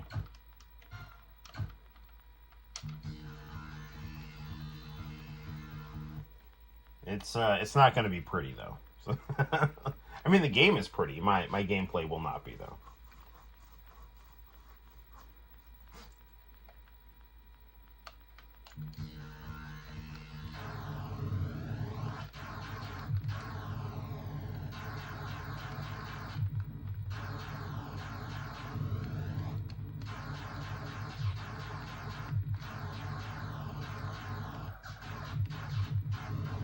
I actually killed the person.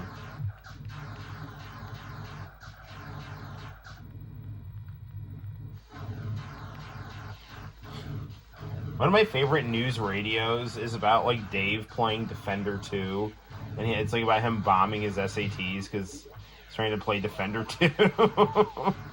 Ah!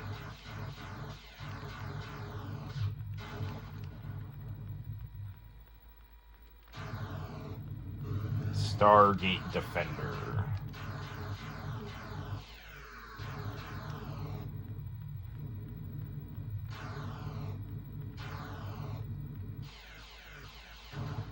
I'd be really curious to see how this played on the Tiger Gamecom, because like Gamecom was getting all those like really cool 97 Sega Saturn game ports. They had like Mortal Kombat Trilogy on there and stuff, like Sonic Jam, you know. And there was one of Williams Arcade greatest hits. I'd be curious, like, so many people say Gamecom is, like, terrible, but, like, I'd be curious to see, like, how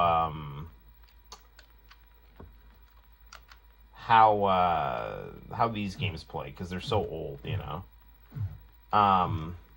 The Defender 2 history is cool, too. Let's play a little bit of it, and then we'll, like, watch some of the history.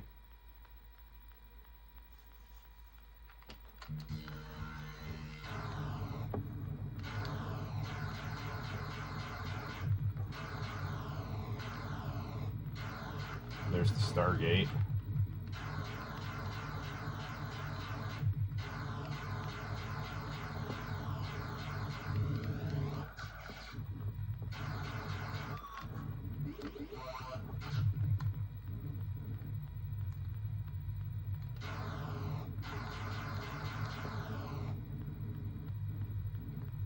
So far, so good.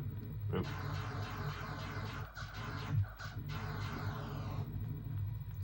I am the Defender. Ooh.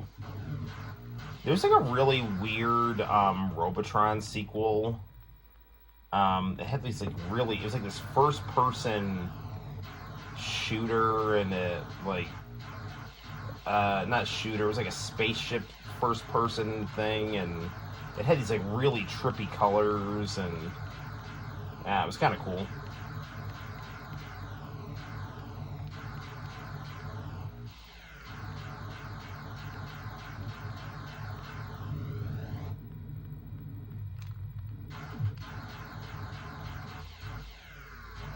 This is actually pretty fun. I'm not good at it though, but this is kind of fun.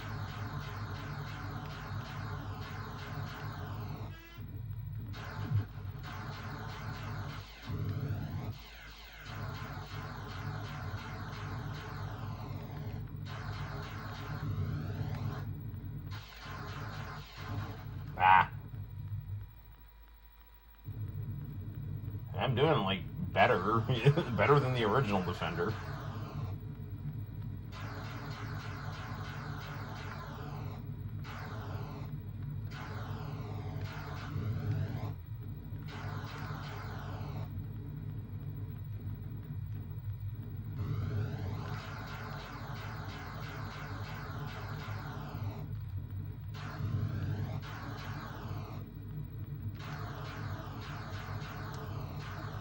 Remember when my mom bought me this, she was all like, sorry, that she's like, oh, I didn't realize these games were so old. And it's like, no, I like them.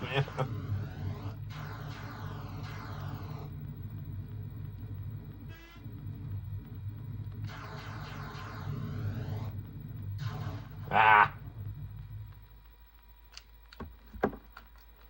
Alright. I only have a faint memory of playing the Atari 2600, but don't usually go that far back. Yeah, I only played the 2600. I'd go into my friend's older brother's room and play like Donkey Kong on it. That was Mid Kids. That was, we started in February of '81, and then Stargate was our first game. And that, what else did you guys do besides Stargate? We did Stargate, Robotron, and then a game called Blaster. Blaster is the Robotron sequel. Category. And we also actually developed an Atari 800 version of that game, which preceded the coin-op, and was never brought to market. What Eugene and I did, we shared the load. It was, we had a lot to do in a pretty short period. In the sense of doing a sequel, we were in a world where there were a couple of sequel games at the time. They had done Asteroids Deluxe behind Asteroids, and they took everything that was fun out of the game. And they had done Deluxe Space Invaders behind Space Invaders, which was essentially the same game. And we wanted something that would give some good new appeal to the game, but that wouldn't be playable by the good players to the extent where they were playing 10, 15, 20 minutes on Defender. If they walk up to Stargate and are playing 20 minutes a game, this game's not going to have any ability to make money. So we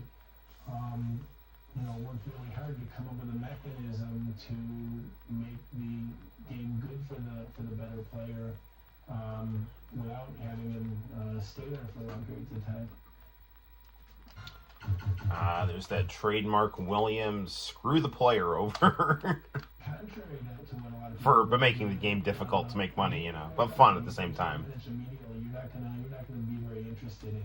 You know, you need the new conquest. You need to go up there and have it going. You're dog food, and for you to want to come back and try and learn and beat it. So in Stargate, we put the warp feature in, which was a matter of rescuing and holding on to 4 humanoids and flying through the Stargate, which is a pretty high level accomplishment. But if you're a good Defender player, it's you can do it in your sleep. And what that did was that gave you a huge bonus, took you ahead 2 or 3 waves in the game, and giving you the bonus, gave you a couple extra ships. So it was a way to get the good players to jump into where the action was frenzied and make them think that they were having a one-up on the game. And it worked pretty well.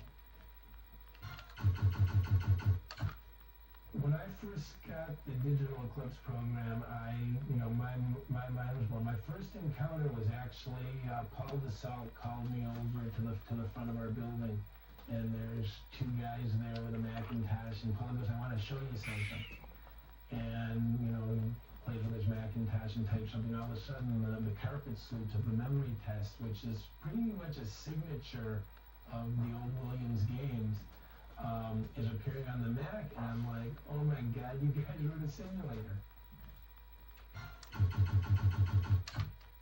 If someone had told me in 1982 that in 1995 I'd be sitting on my computer playing on a machine that's simulating the program, my exact work, I would have thought, I would have wondered what the guy was smoking.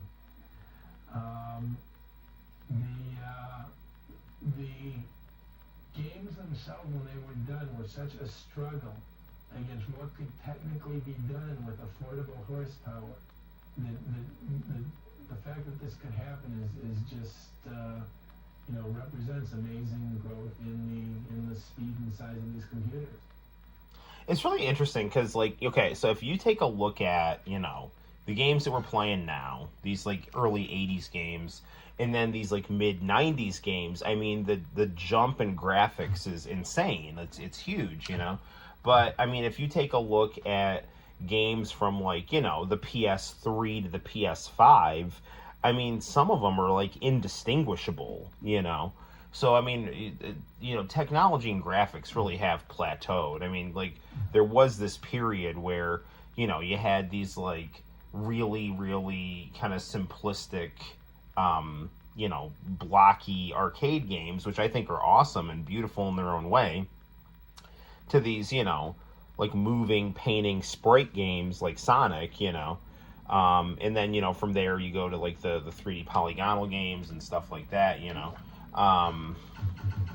then, from, you get the more primitive stuff like the PlayStation and Saturn to, PS2. PS2 is really when it started to slow down, I mean, you can still look at, PS5 games and, whoa, this is, really, really kind of crazy, but, there's not that big a jump, Totally one of a kind at the time, and they've hardly been used ever since. Eugene really, wanted to give you that monster control, and part of the, one of the really adrenaline rushes in the game as a result of the amount of power you have. You've got so much power and control that the game can put you in really tough situations you can actually fight your way out of, and that's one thing that keeps people coming back to it over and over. I like the Robotron interviews here. I think they will soon realize that the humans are nasty little things. They're trying to blow up things. They got car bombers. They got nuclear terrorists. All these mass murderers. The only thing is, my favorite game on here is Bubbles, and there's no interviews for Bubbles, Endangering the entire planet. I mean, it's clear that humans are psychos, and for their own protection, we'll have to be confined in safe zones, safe areas. A chilling look at things to come. There were some games in that period that were producing either low numbers or not at all that most of the audience probably hasn't had a chance to see. Some low production games were Mystic Marathon, Turkey Shoot, Inferno. Those three were tested, and there were some number built of each of those models, and they can be found in collectors' hands, but the quantities are limited. Then there were games like Play Ball, Speedball.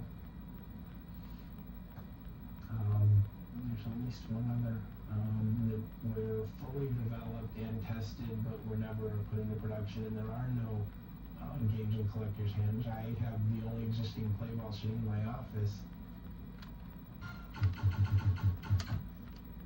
What happens is the brains, their algorithm, which was supposed to be seeking out the closest human, and then go and reprogram. That was supposedly their algorithm.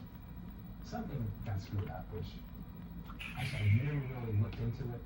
Didn't really want to know, because it was working good. But they all turn out, they initially will seek the first human, which, in the case of the first brainwave, is Mikey.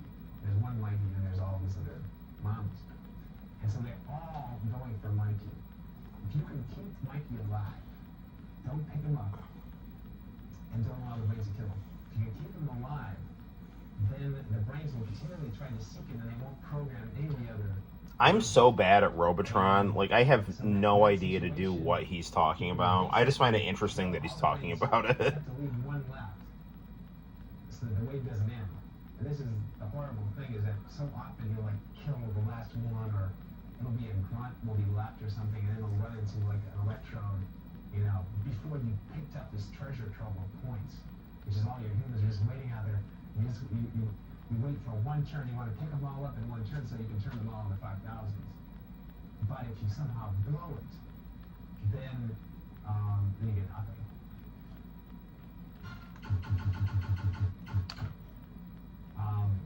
I've got Robotron down in my basement, and it's like every now and then I just have to go down and kick its butt.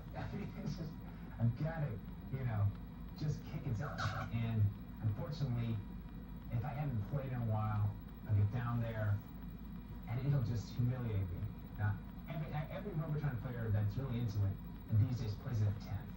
You have to play the total maximum difficulty. Otherwise, you can just play it forever and it's not interesting. But at 10... See, for me, these guys are like, oh, the game's got to be really hard or it's not interesting. Like, for me, I want to play a chill game. I want it to be easy.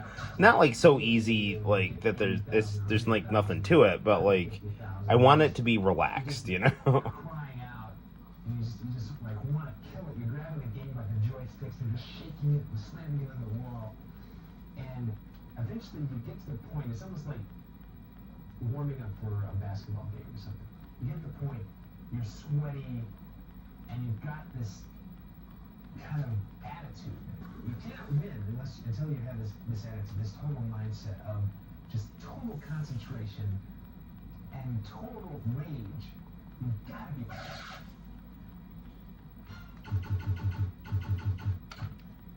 But when you're on, it's just such a thing of beauty, you'll get on a roll, and you'll just like be cleaning up wave after wave after wave of them, and you're just like, yeah.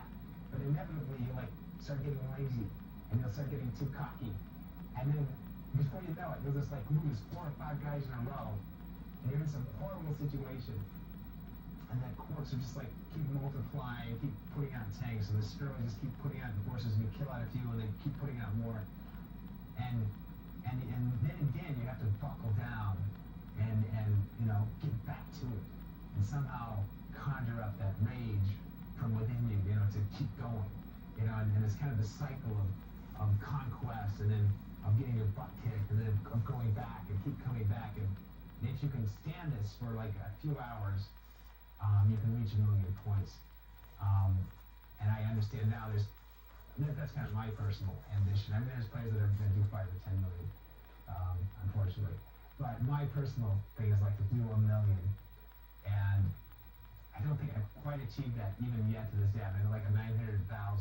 I've had several 900,000 games. And somehow at 940,000, I'll just get weak in the knees and I just like I won't have it, you know. And it's like I'm watching helplessly, you know.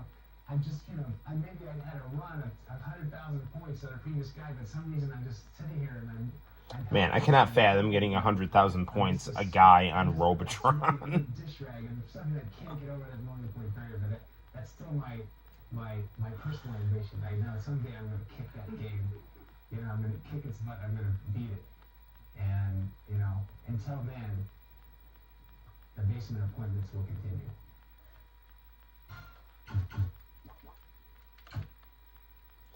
Well, I think we have to at least try Robotron. Before I shut this game off, I want to show you guys. I don't know if I've showed it before, but the guy who made Joust is like the comic book store guy on The Simpsons.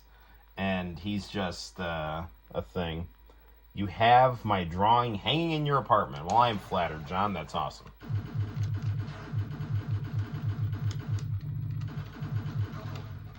Yeah, well, see, that was 100 points, and then I died. Okay.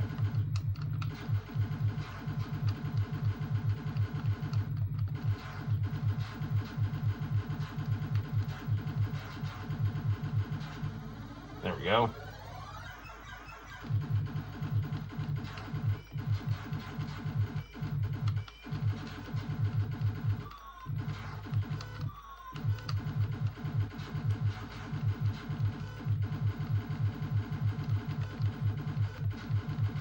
Ah.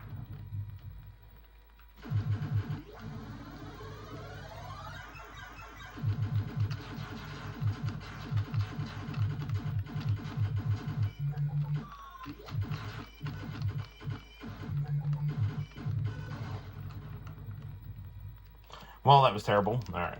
There we go.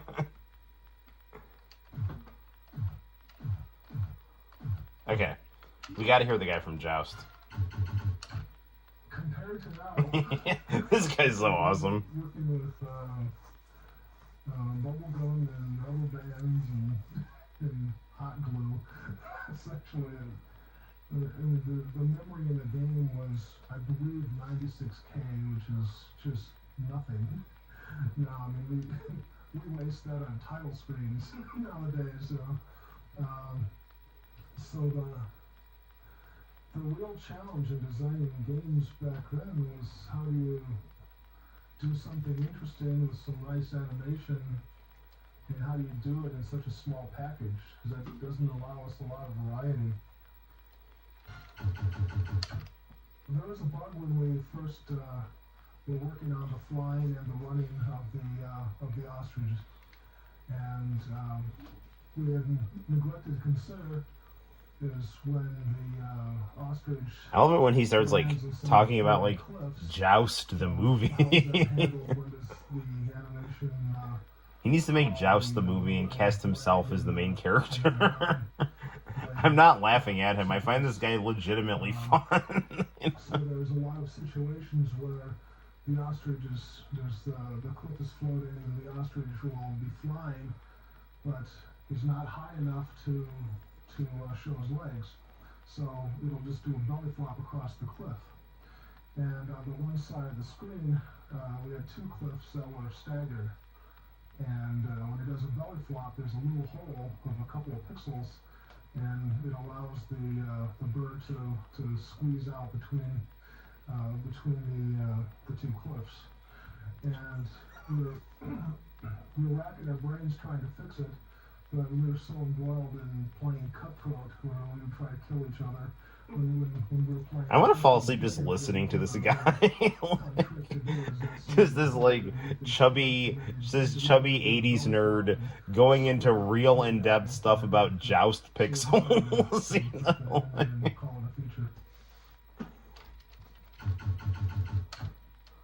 One thing that was a real frustration for me was I like to pride myself in thinking about detail. I will never sport a neck beard now. I enjoy shaving under my chin. I don't want to turn into that. I don't want to be a neck beard. You just hold this position, and the mouth of the pterodactyl would hit. That guy can pull off a neck beard. I cannot. And you could play the game almost infinitum. I never could. I'm just too slow, I guess. But a lot of really good players, when we first sent the game out, he doesn't really have a neck beard. I mean, he's pretty clean shaven under there. That really ticked me off because I had taken every character. I like all of these guys have like Sindel's like sweet lower section right there in the shot. The flight patterns of all the birds and the pterodactyls were, so that nothing like that. I don't think I can have a neck beard. Yeah, no, don't have neck beards. Shave. You know, like keep it clean. You know.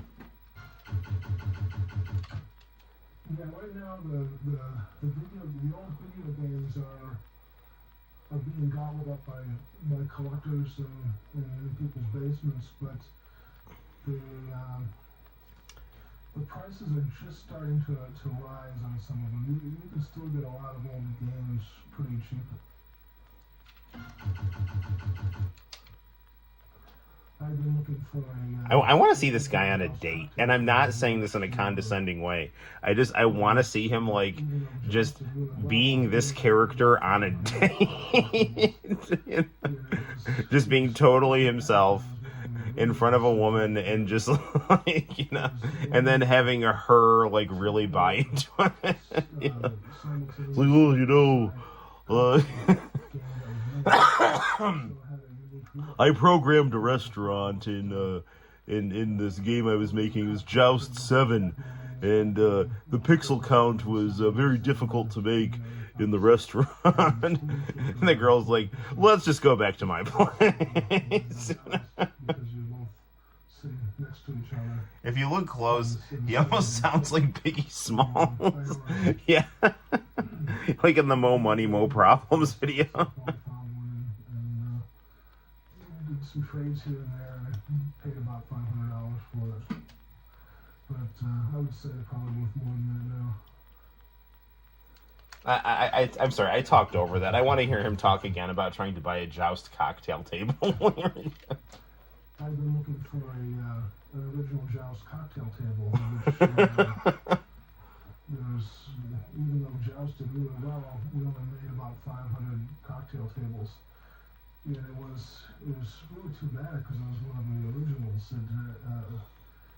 It was the only two-player simultaneous side-by-side cocktail game that was made, so it had a unique look because at the time all the other cocktail tables like Pac-Man and Ms. Pac-Man, one person sat on one side, the other sat on the other opposite, and then the screen flipped around. Well, this played just like the regular Joust because you're both sitting next to each other and the screen didn't flip. So I always regretted that I didn't get one for myself, so I finally found one and did some trades here and there, and I paid about $500 for it.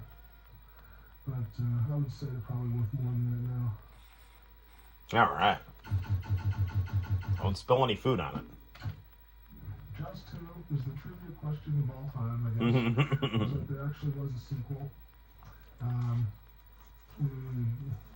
We tried to resurrect Joust in 1985. Didn't make many games, but like that he proudly holds the Joust 2. Very few video games were selling, and there wasn't much of a video department anymore, and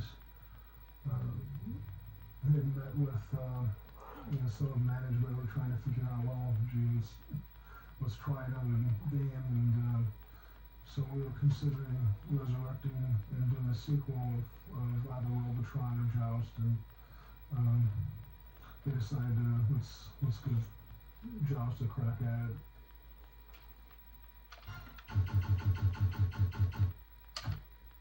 Joust 2 is the trick. Where's the one where he's talking about Joust the movie?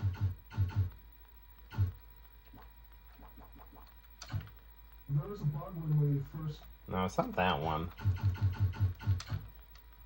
One thing that was a real frustration for me was I like to pride myself... There's one where he's talking about Joust the movie.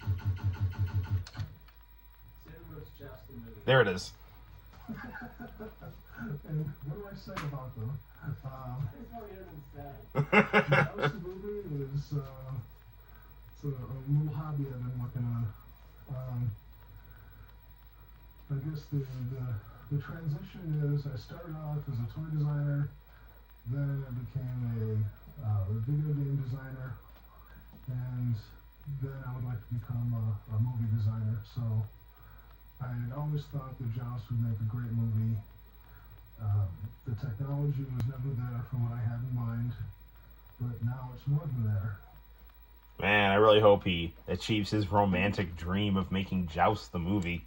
Like, seriously, I mean, I'm not like, it sounds like I'm not making fun of him. I legitimately enjoy like the absurd, over the top, just totally, like I'm like who he is and just being who he is, and he's like a chubby, nerdy 80s guy who makes Joust and makes Joust well, and made Joust 2 and is plotting on making Joust the movie. And yeah, he's like, it's just like the comic book store guy from The Simpsons crossed with Biggie and Mo Money, Mo Problems, So a cocktail table for video games is when you would like have like it's a table like what you would eat on, but it has like a TV screen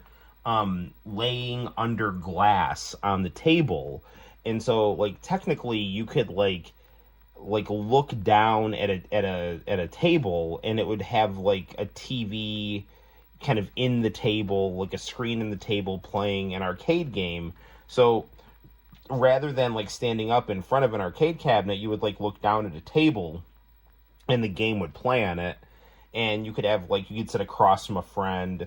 I mean, I guess theoretically you could, put something on it to eat or drink, but I wouldn't recommend doing that, but technically I guess you could.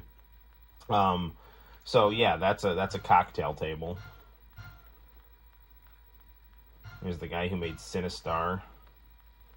Ooh, look, it's Joust concept art.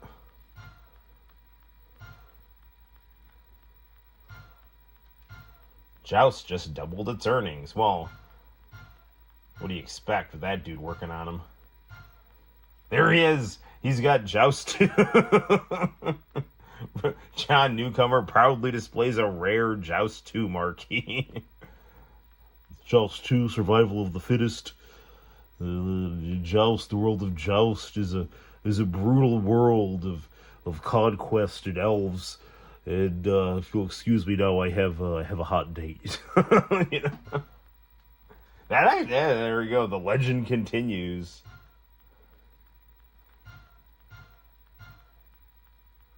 Lair of the Vultures.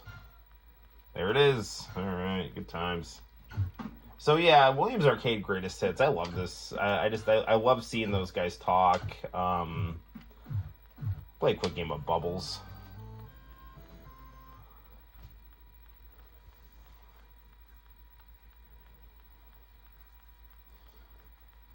It's Pac-Man in a sink.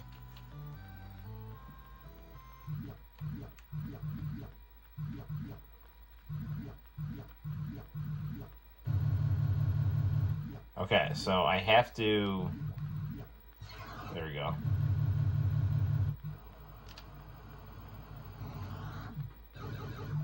I guess he would be your next guest on the Noel Show.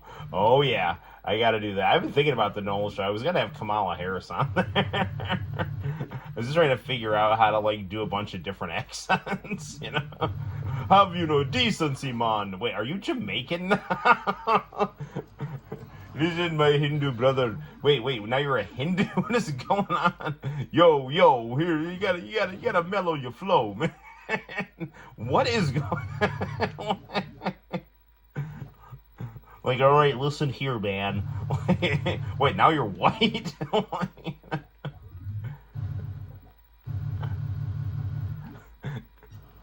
right.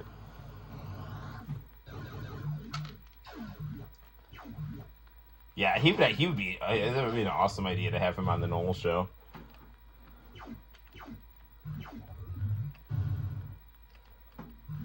Yeah, that dude. I love that guy.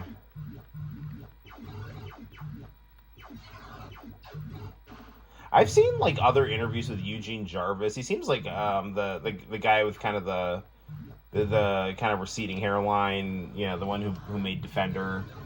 He's a real interesting guy to listen to. You know, he was very active in Williams and Midway.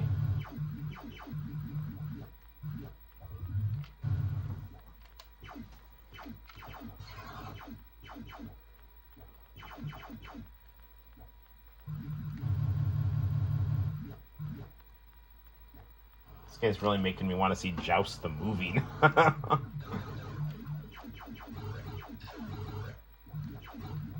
don't know how the hell you would do that. Like, you'd have to, like, domesticate an ostrich or something. I'm a Bubbles pro. Alright. I'm the best at Bubbles. At least on this series of games here. N. G. P. Ooh, I'm in first place. There we go. Take that, society. Hey, yes is on. Yes, we just played some Bubbles here. It's nearing 1:30 Eastern Standard Time though, so I'll probably wrap things up pretty soon here. Oh, what to do? Let's see here. Okay, so how do I want to do this here? Okay, that's better. Okay. Do we want to probably just maybe we can let's just grab some tapes and I don't know, just see what we can find here. But I do need to. I have church in the morning. You know, it's probably. Oh, here's my new. I'll show you my karaoke speaker here. So, yeah, check that out, man. Yeah, look at that. It's always a party in the Noel ComiX game room right here. Yeah, that's what's up, my friends. Never seen this game before. It's Bubbles. So we were playing William Arcade's Greatest Hits. So it was a game for the Sega Saturn. It was on the PlayStation. It was on the Tiger Gamecom. Yeah, it was on like Genesis and Super Nintendo. In like 1996, they did a game where they released a bunch of arcade games from the 80s, and yeah, that was it. And then they had like just a bunch of like cool interviews with like the game creators. Just like really cool stuff. So, all right, let's watch some tapes here.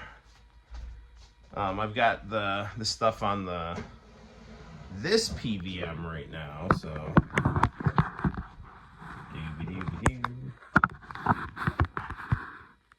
Okay.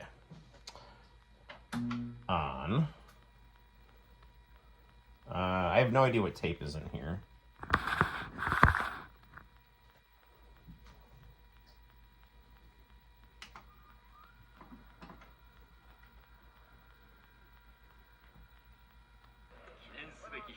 Oh yeah, it's that Tetsuya Komuro tape from my planning karaoke. No, I went to kind of a secondhand shop and I bought some karaoke machines because they actually work really well as speakers. So I hooked it up to my my Mac, my iMac G4, and I'm just using it as a speaker for it. But I guess if I ever did want to do karaoke, I can always use that. It's Hamada.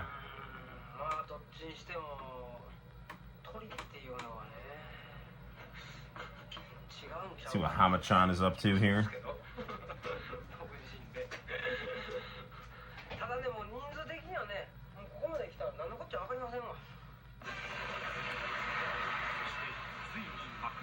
There's TK doing his thing. TRF is awesome.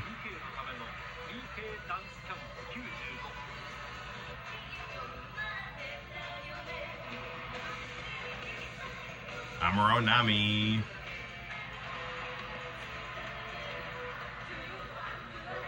Yeah, Candy Girl.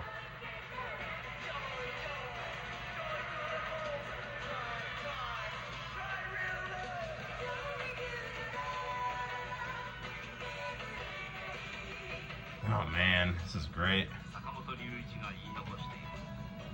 I definitely have to digitize at least this part of the tape here. Watch me get a copyright strike doing it though.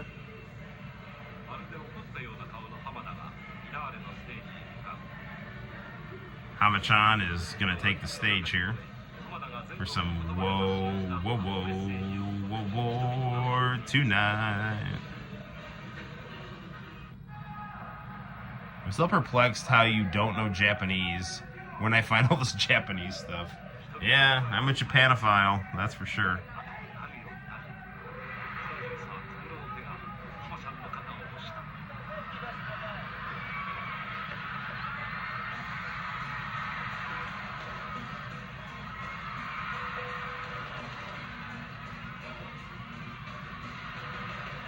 This is such a great song.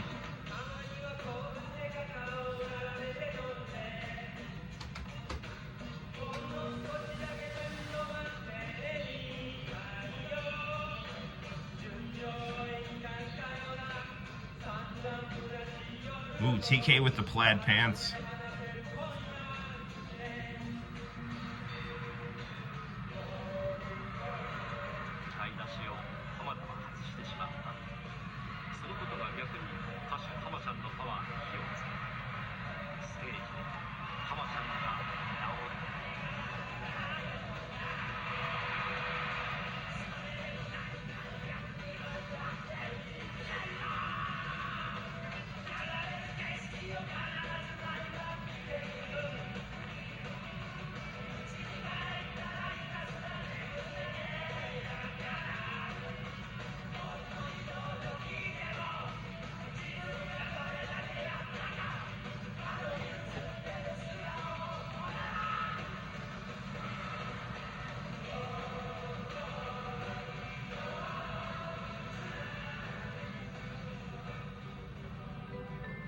You know, I don't think I've ever seen Hamada do like a concert performance. He does a good job. He's really getting into it.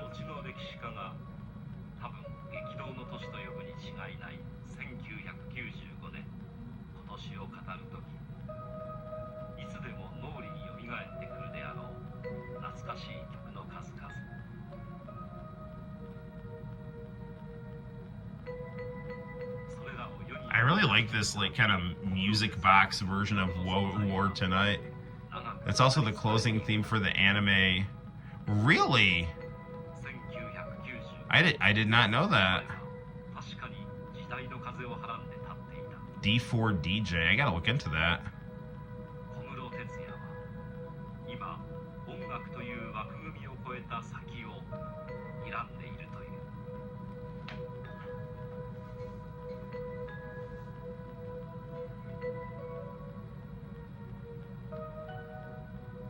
Oh, that's what they're gonna close with.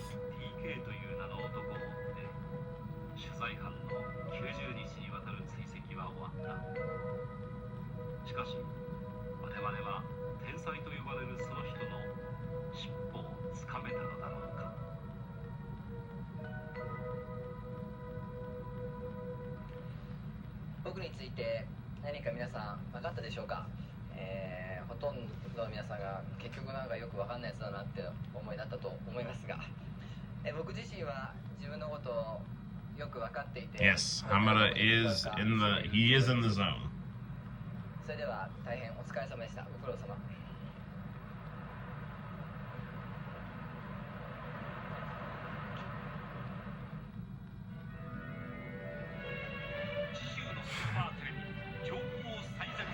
Oh, time for a commercial break.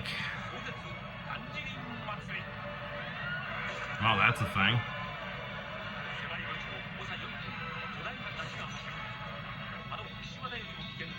was this like a TV show about driving things and trying to fit things in small places that can't fit?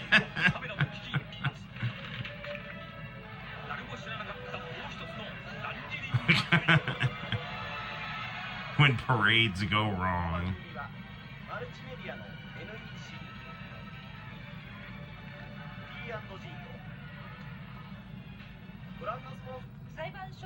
Oh, here we go.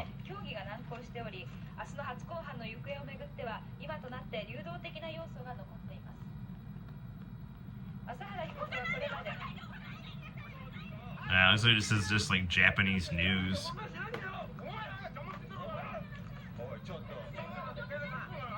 Oi, Giotto. This elderly gentleman really needs to get into his apartment here, and for some reason they're just not letting him do it. What else we got here?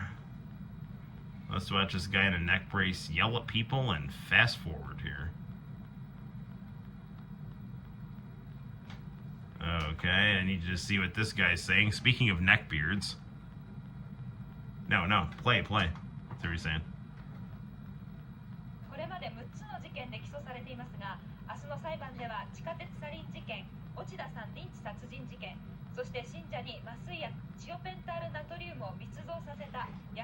This is John Newcomb's Japanese equivalent here. Well, John Newcomb made Joust.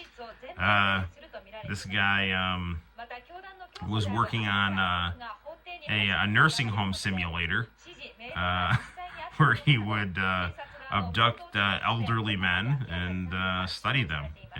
That's what he would do.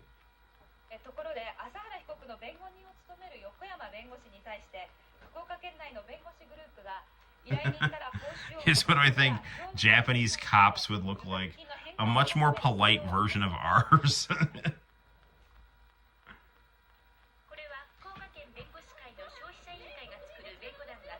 So he got away from Japanese John Newcomb's lab, and now he has a story to tell. All right, let's.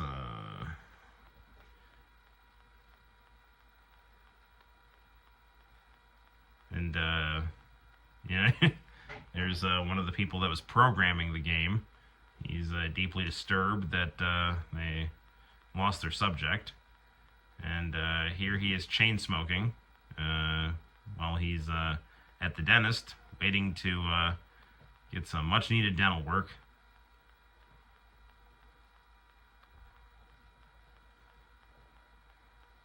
And people are respectfully listening to that lady right there.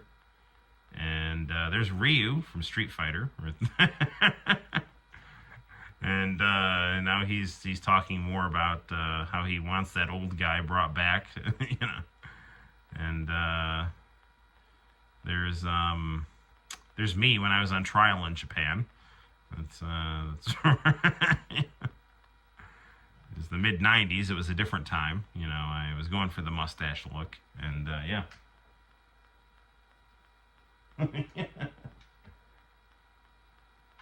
Just define abduct.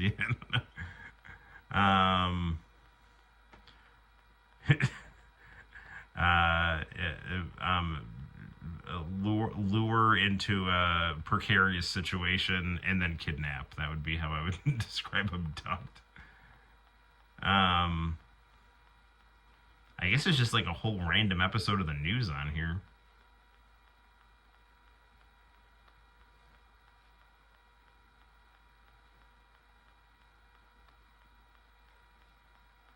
It's like some of the tapes I'll pop in. There's like people talking about 9/11 and stuff because the tapes are from like 2001 and are like from like December 12th, 2001. You know? Ooh, pretty girls in cars. And Japan.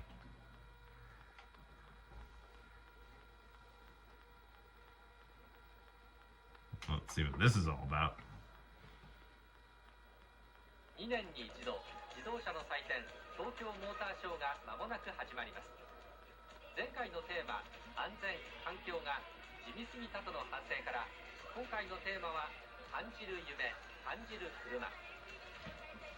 The bearded guy looked like that cult leader that they tried to get in that subway gassing incident.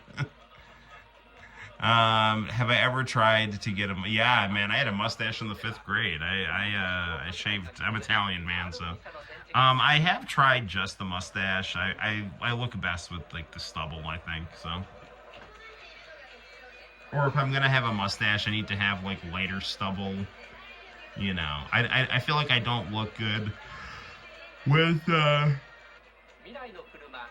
just a mustache and a clean shave. So I'm much more of a 5 o'clock shadow, a well-groomed 5 o'clock shadow guy.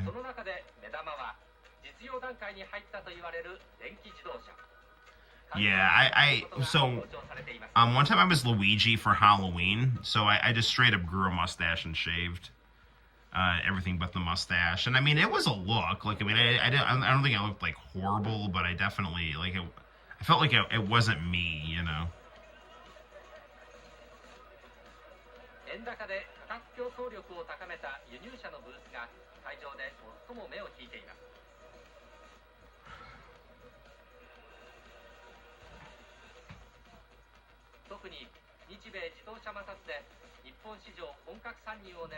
I mean, this is just shown cars.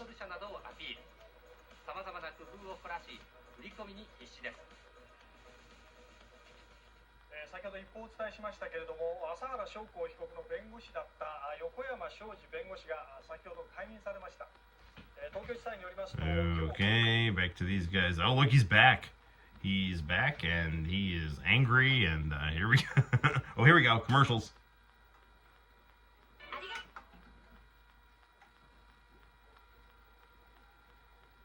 Okay, here we go.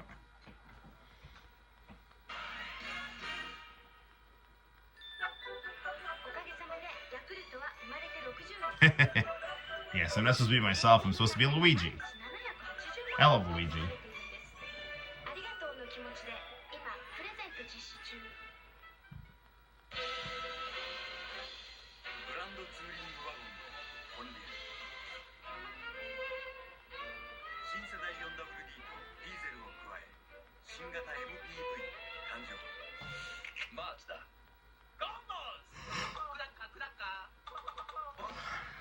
I have never seen a Japanese combo commercial before. I do love combos, and I love Japan.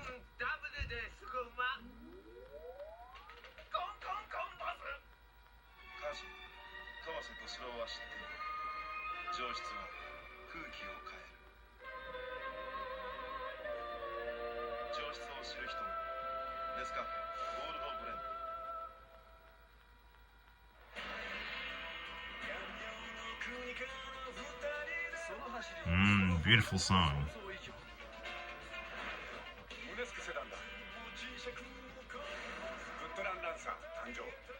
Yeah, I'll play the new Mario game.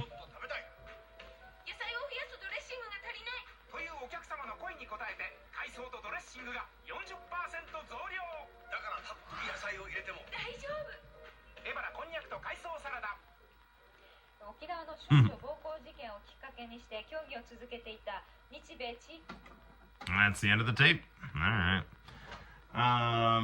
Well, good times, good times. It is nearing 2 o'clock. I don't know.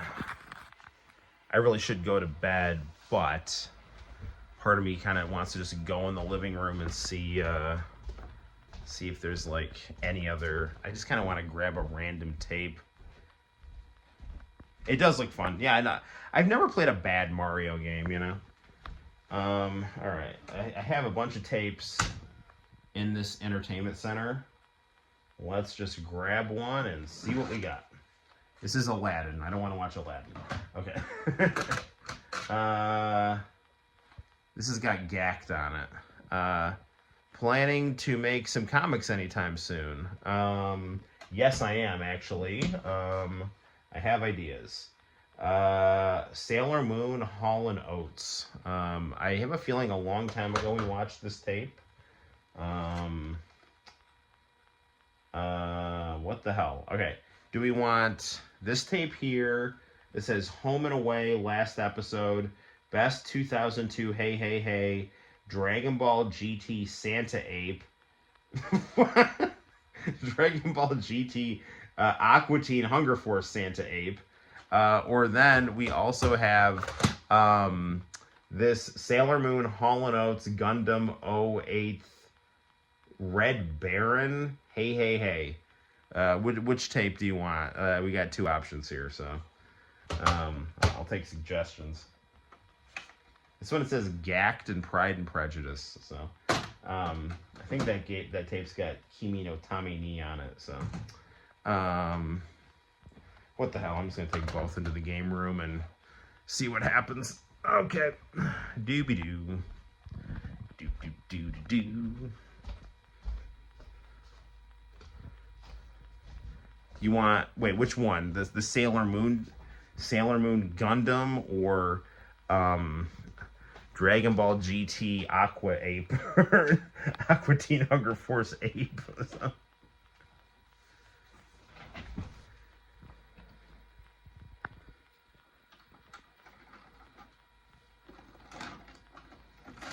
Okay, well, here's this tape here. All right, let's all right, we'll just put the top one in here. This is the Sailor Moon Hall & Oates. Sailor Moon Hall & Oates. Sailor Oats. Here we go.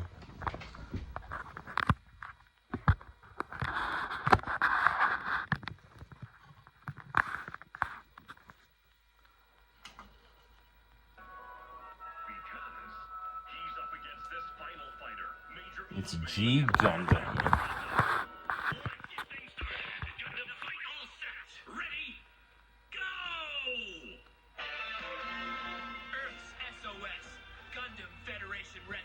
Okay, so I'm gonna rewind this here.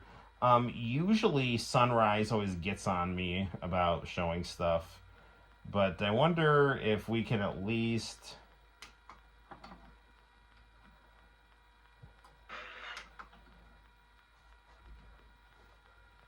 Okay, I think this is Hall & Oates performing on SCTV.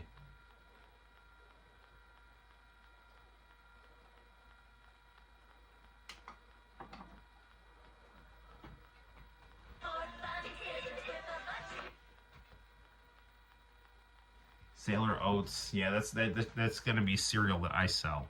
Sailor Oats.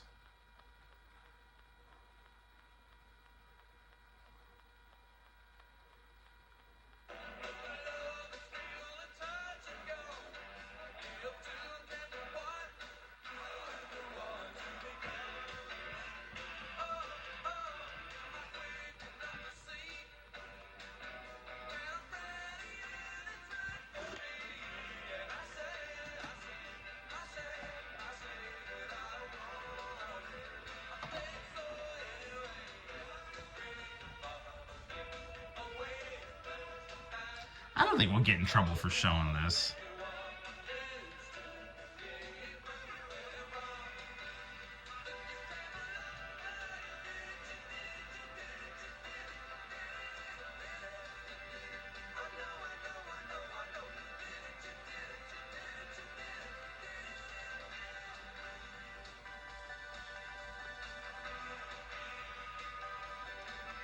Oh man, 80s music is just the best. And just listen to that synthesizer.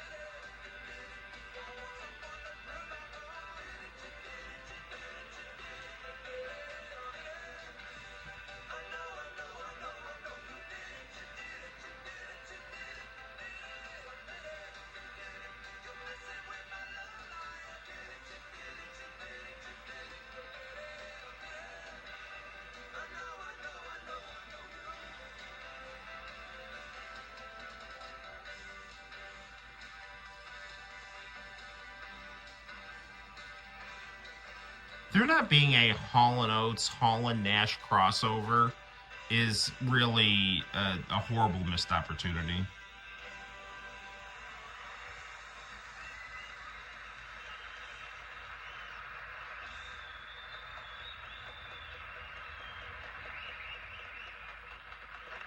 John Candy.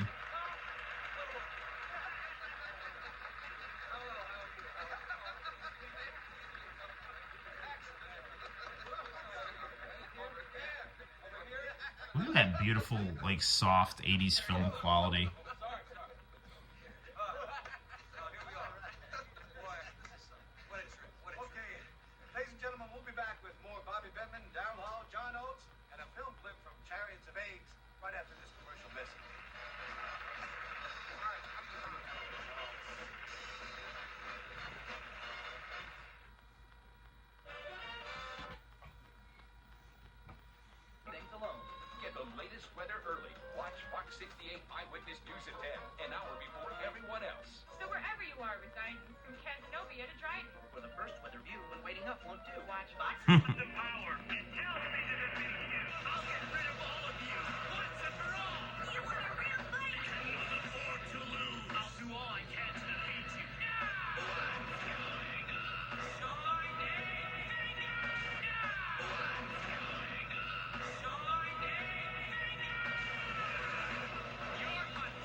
Man, G Gundam is like freaking phenomenal.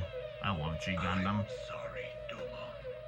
I'm gonna fast forward a little bit here because Sunrise always is like,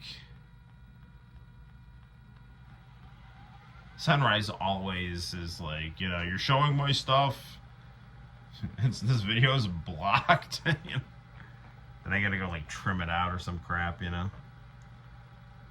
So many of my subscribers are Japanese, though. Like, if a video of mine gets blocked in Japan on a stream, I kind of want to make it so the Japanese audience can see it, you know? Although I don't know if they really watch my streams or not. Ooh, El Hazard. Let's rewind a little bit here.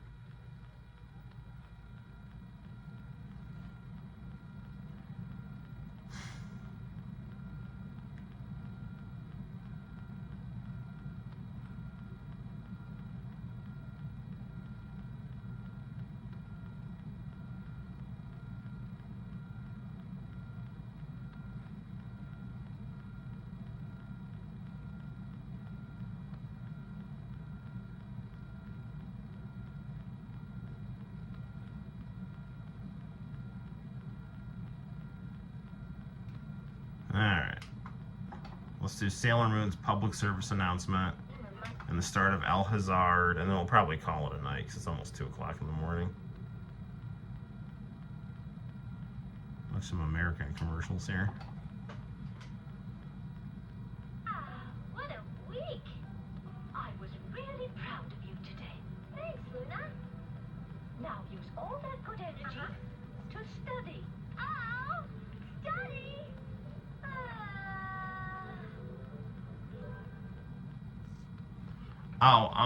If you go to YouTube Studio, it shows where most of your subscribers are from. And I think like more than half of my subscribers are from Japan, which makes me very happy.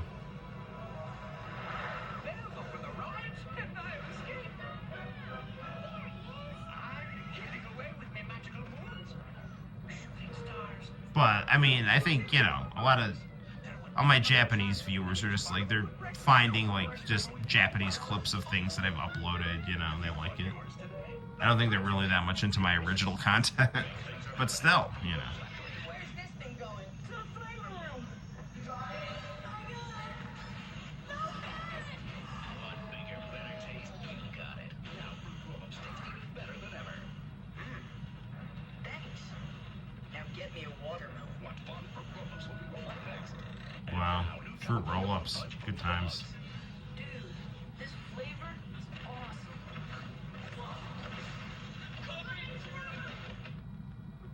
It's fun imagining being a movie star or a rock and roll idol. All that attention, money, and fame. But it's no good trying to be somebody you're not.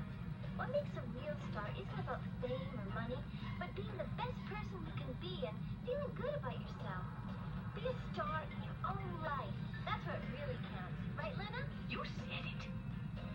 I don't even need that to tell. That's funny.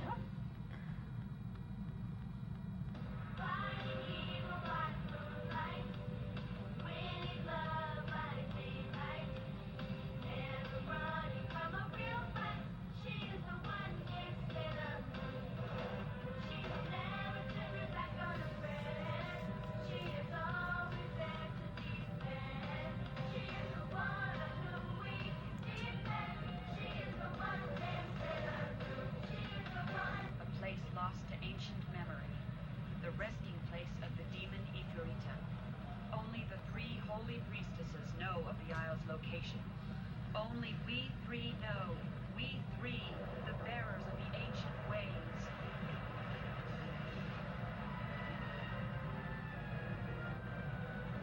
Ah, good old AIC harem animes. Stop with this stupid monologue already. Nobody knows the answer. You're certainly not smart enough to figure it out on your own.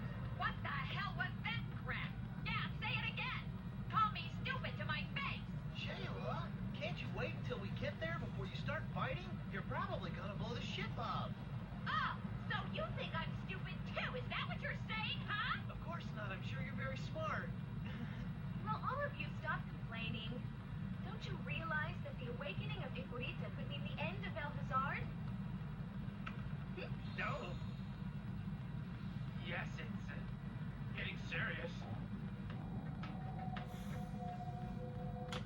Fast forward a little bit here.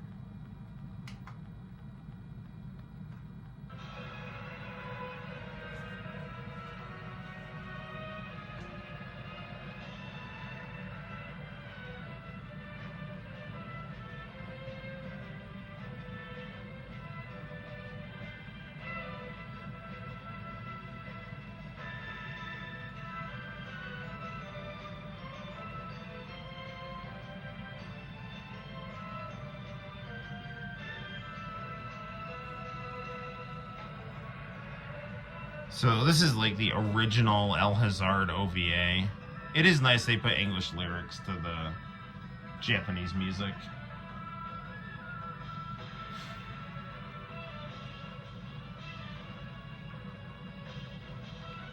Yeah, so the first El Hazard and the Wanderers were really good. Much like the first Tenchi Muyo OVA and then Tenchi Universe were good. I mean, everything after that, I mean, it wasn't bad, but it, you know, never quite captured either, like, the magic of the original OVAs and then the TV series, which were very, very fun.